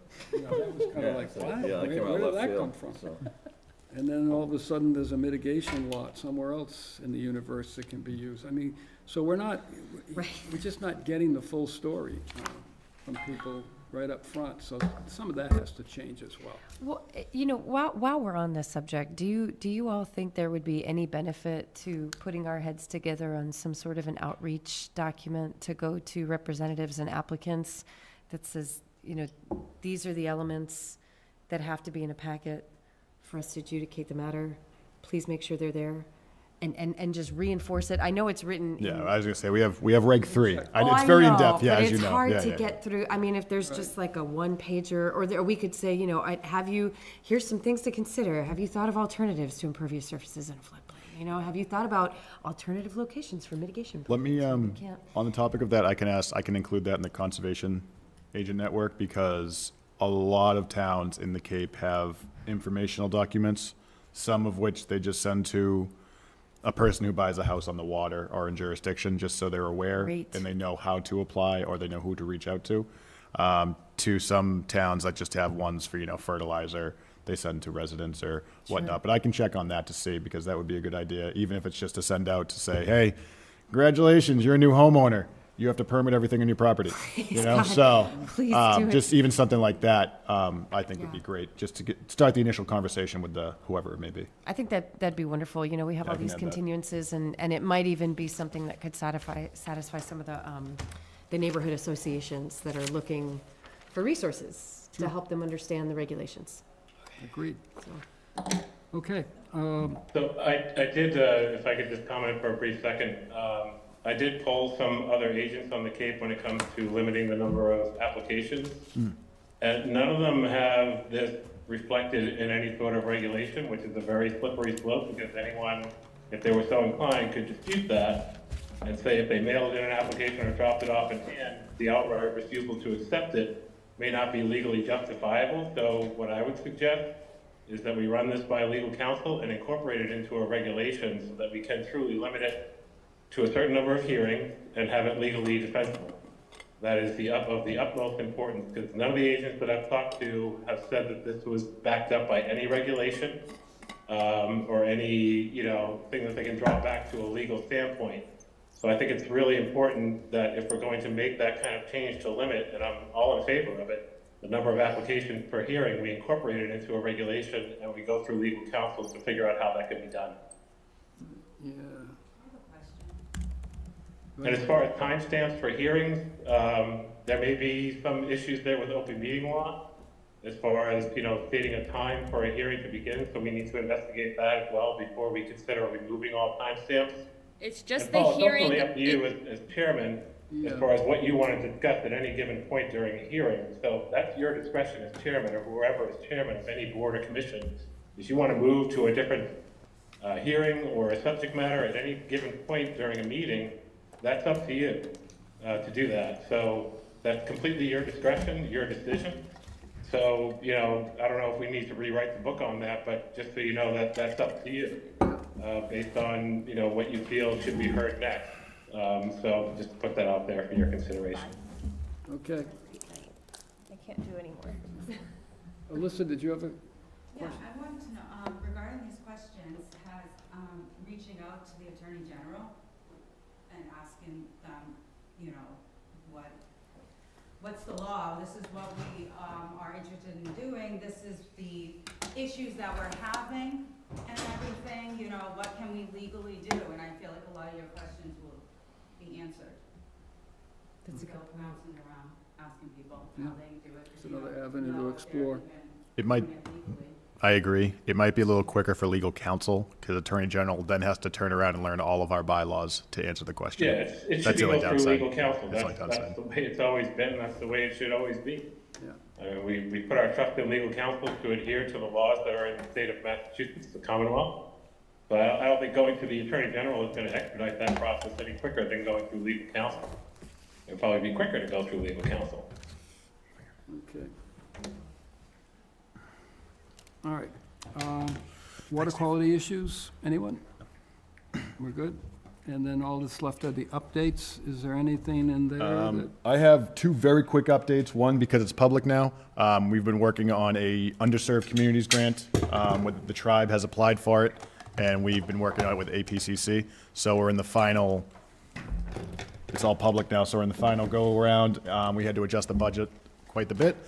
We're in the final go-around of NOAA awarding us the $2.8 million, I think, for the Mashpee River. And part of that is about $500,000 to $550,000 for capacity and staffing for the tribe for the next 4 years, which would be fantastic.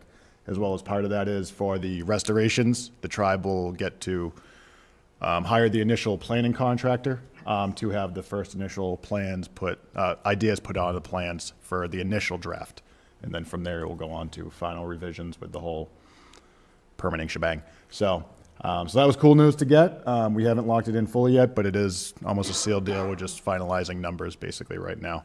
So yeah. That's exciting. Yeah, it's pretty cool. It's pretty cool. So it should be good. It's always nice to get money. And then also we secured the big grant that includes, for our purposes for town, includes the Quashnet renovations as well as Red Brook. Red Brook. So that has been pretty much fully acquired as well. So it's pretty cool. Great. And we do have an update on the Chopshake Bog Yes. restoration. We had 2 bids received on the bid package that was sent out. 2 companies responded, Speakman Excavation and Sumco. And it looks like we're going to go with Sumco because they have more direct experience with wetland restoration projects. So that's going to be the recommendation to the select board at their next available meeting to accept our recommendation for Sumco to be the contractor of record for the Chopshake Bog restoration. And both bids came under the threshold of $260,000.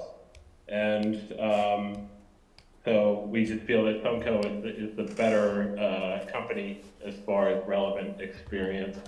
And yeah, I don't think there's any other relevant updates, but I just wanted to let the commission know the status of Chopshake. Great. Cool. So make a motion to adjourn. Thank you, Steve. Second. Thank you, Sarah. Any objections? I don't think so. Roll call vote. Steve? Yes. Sarah? Yes. Sandy? Yes. And I vote yes as well.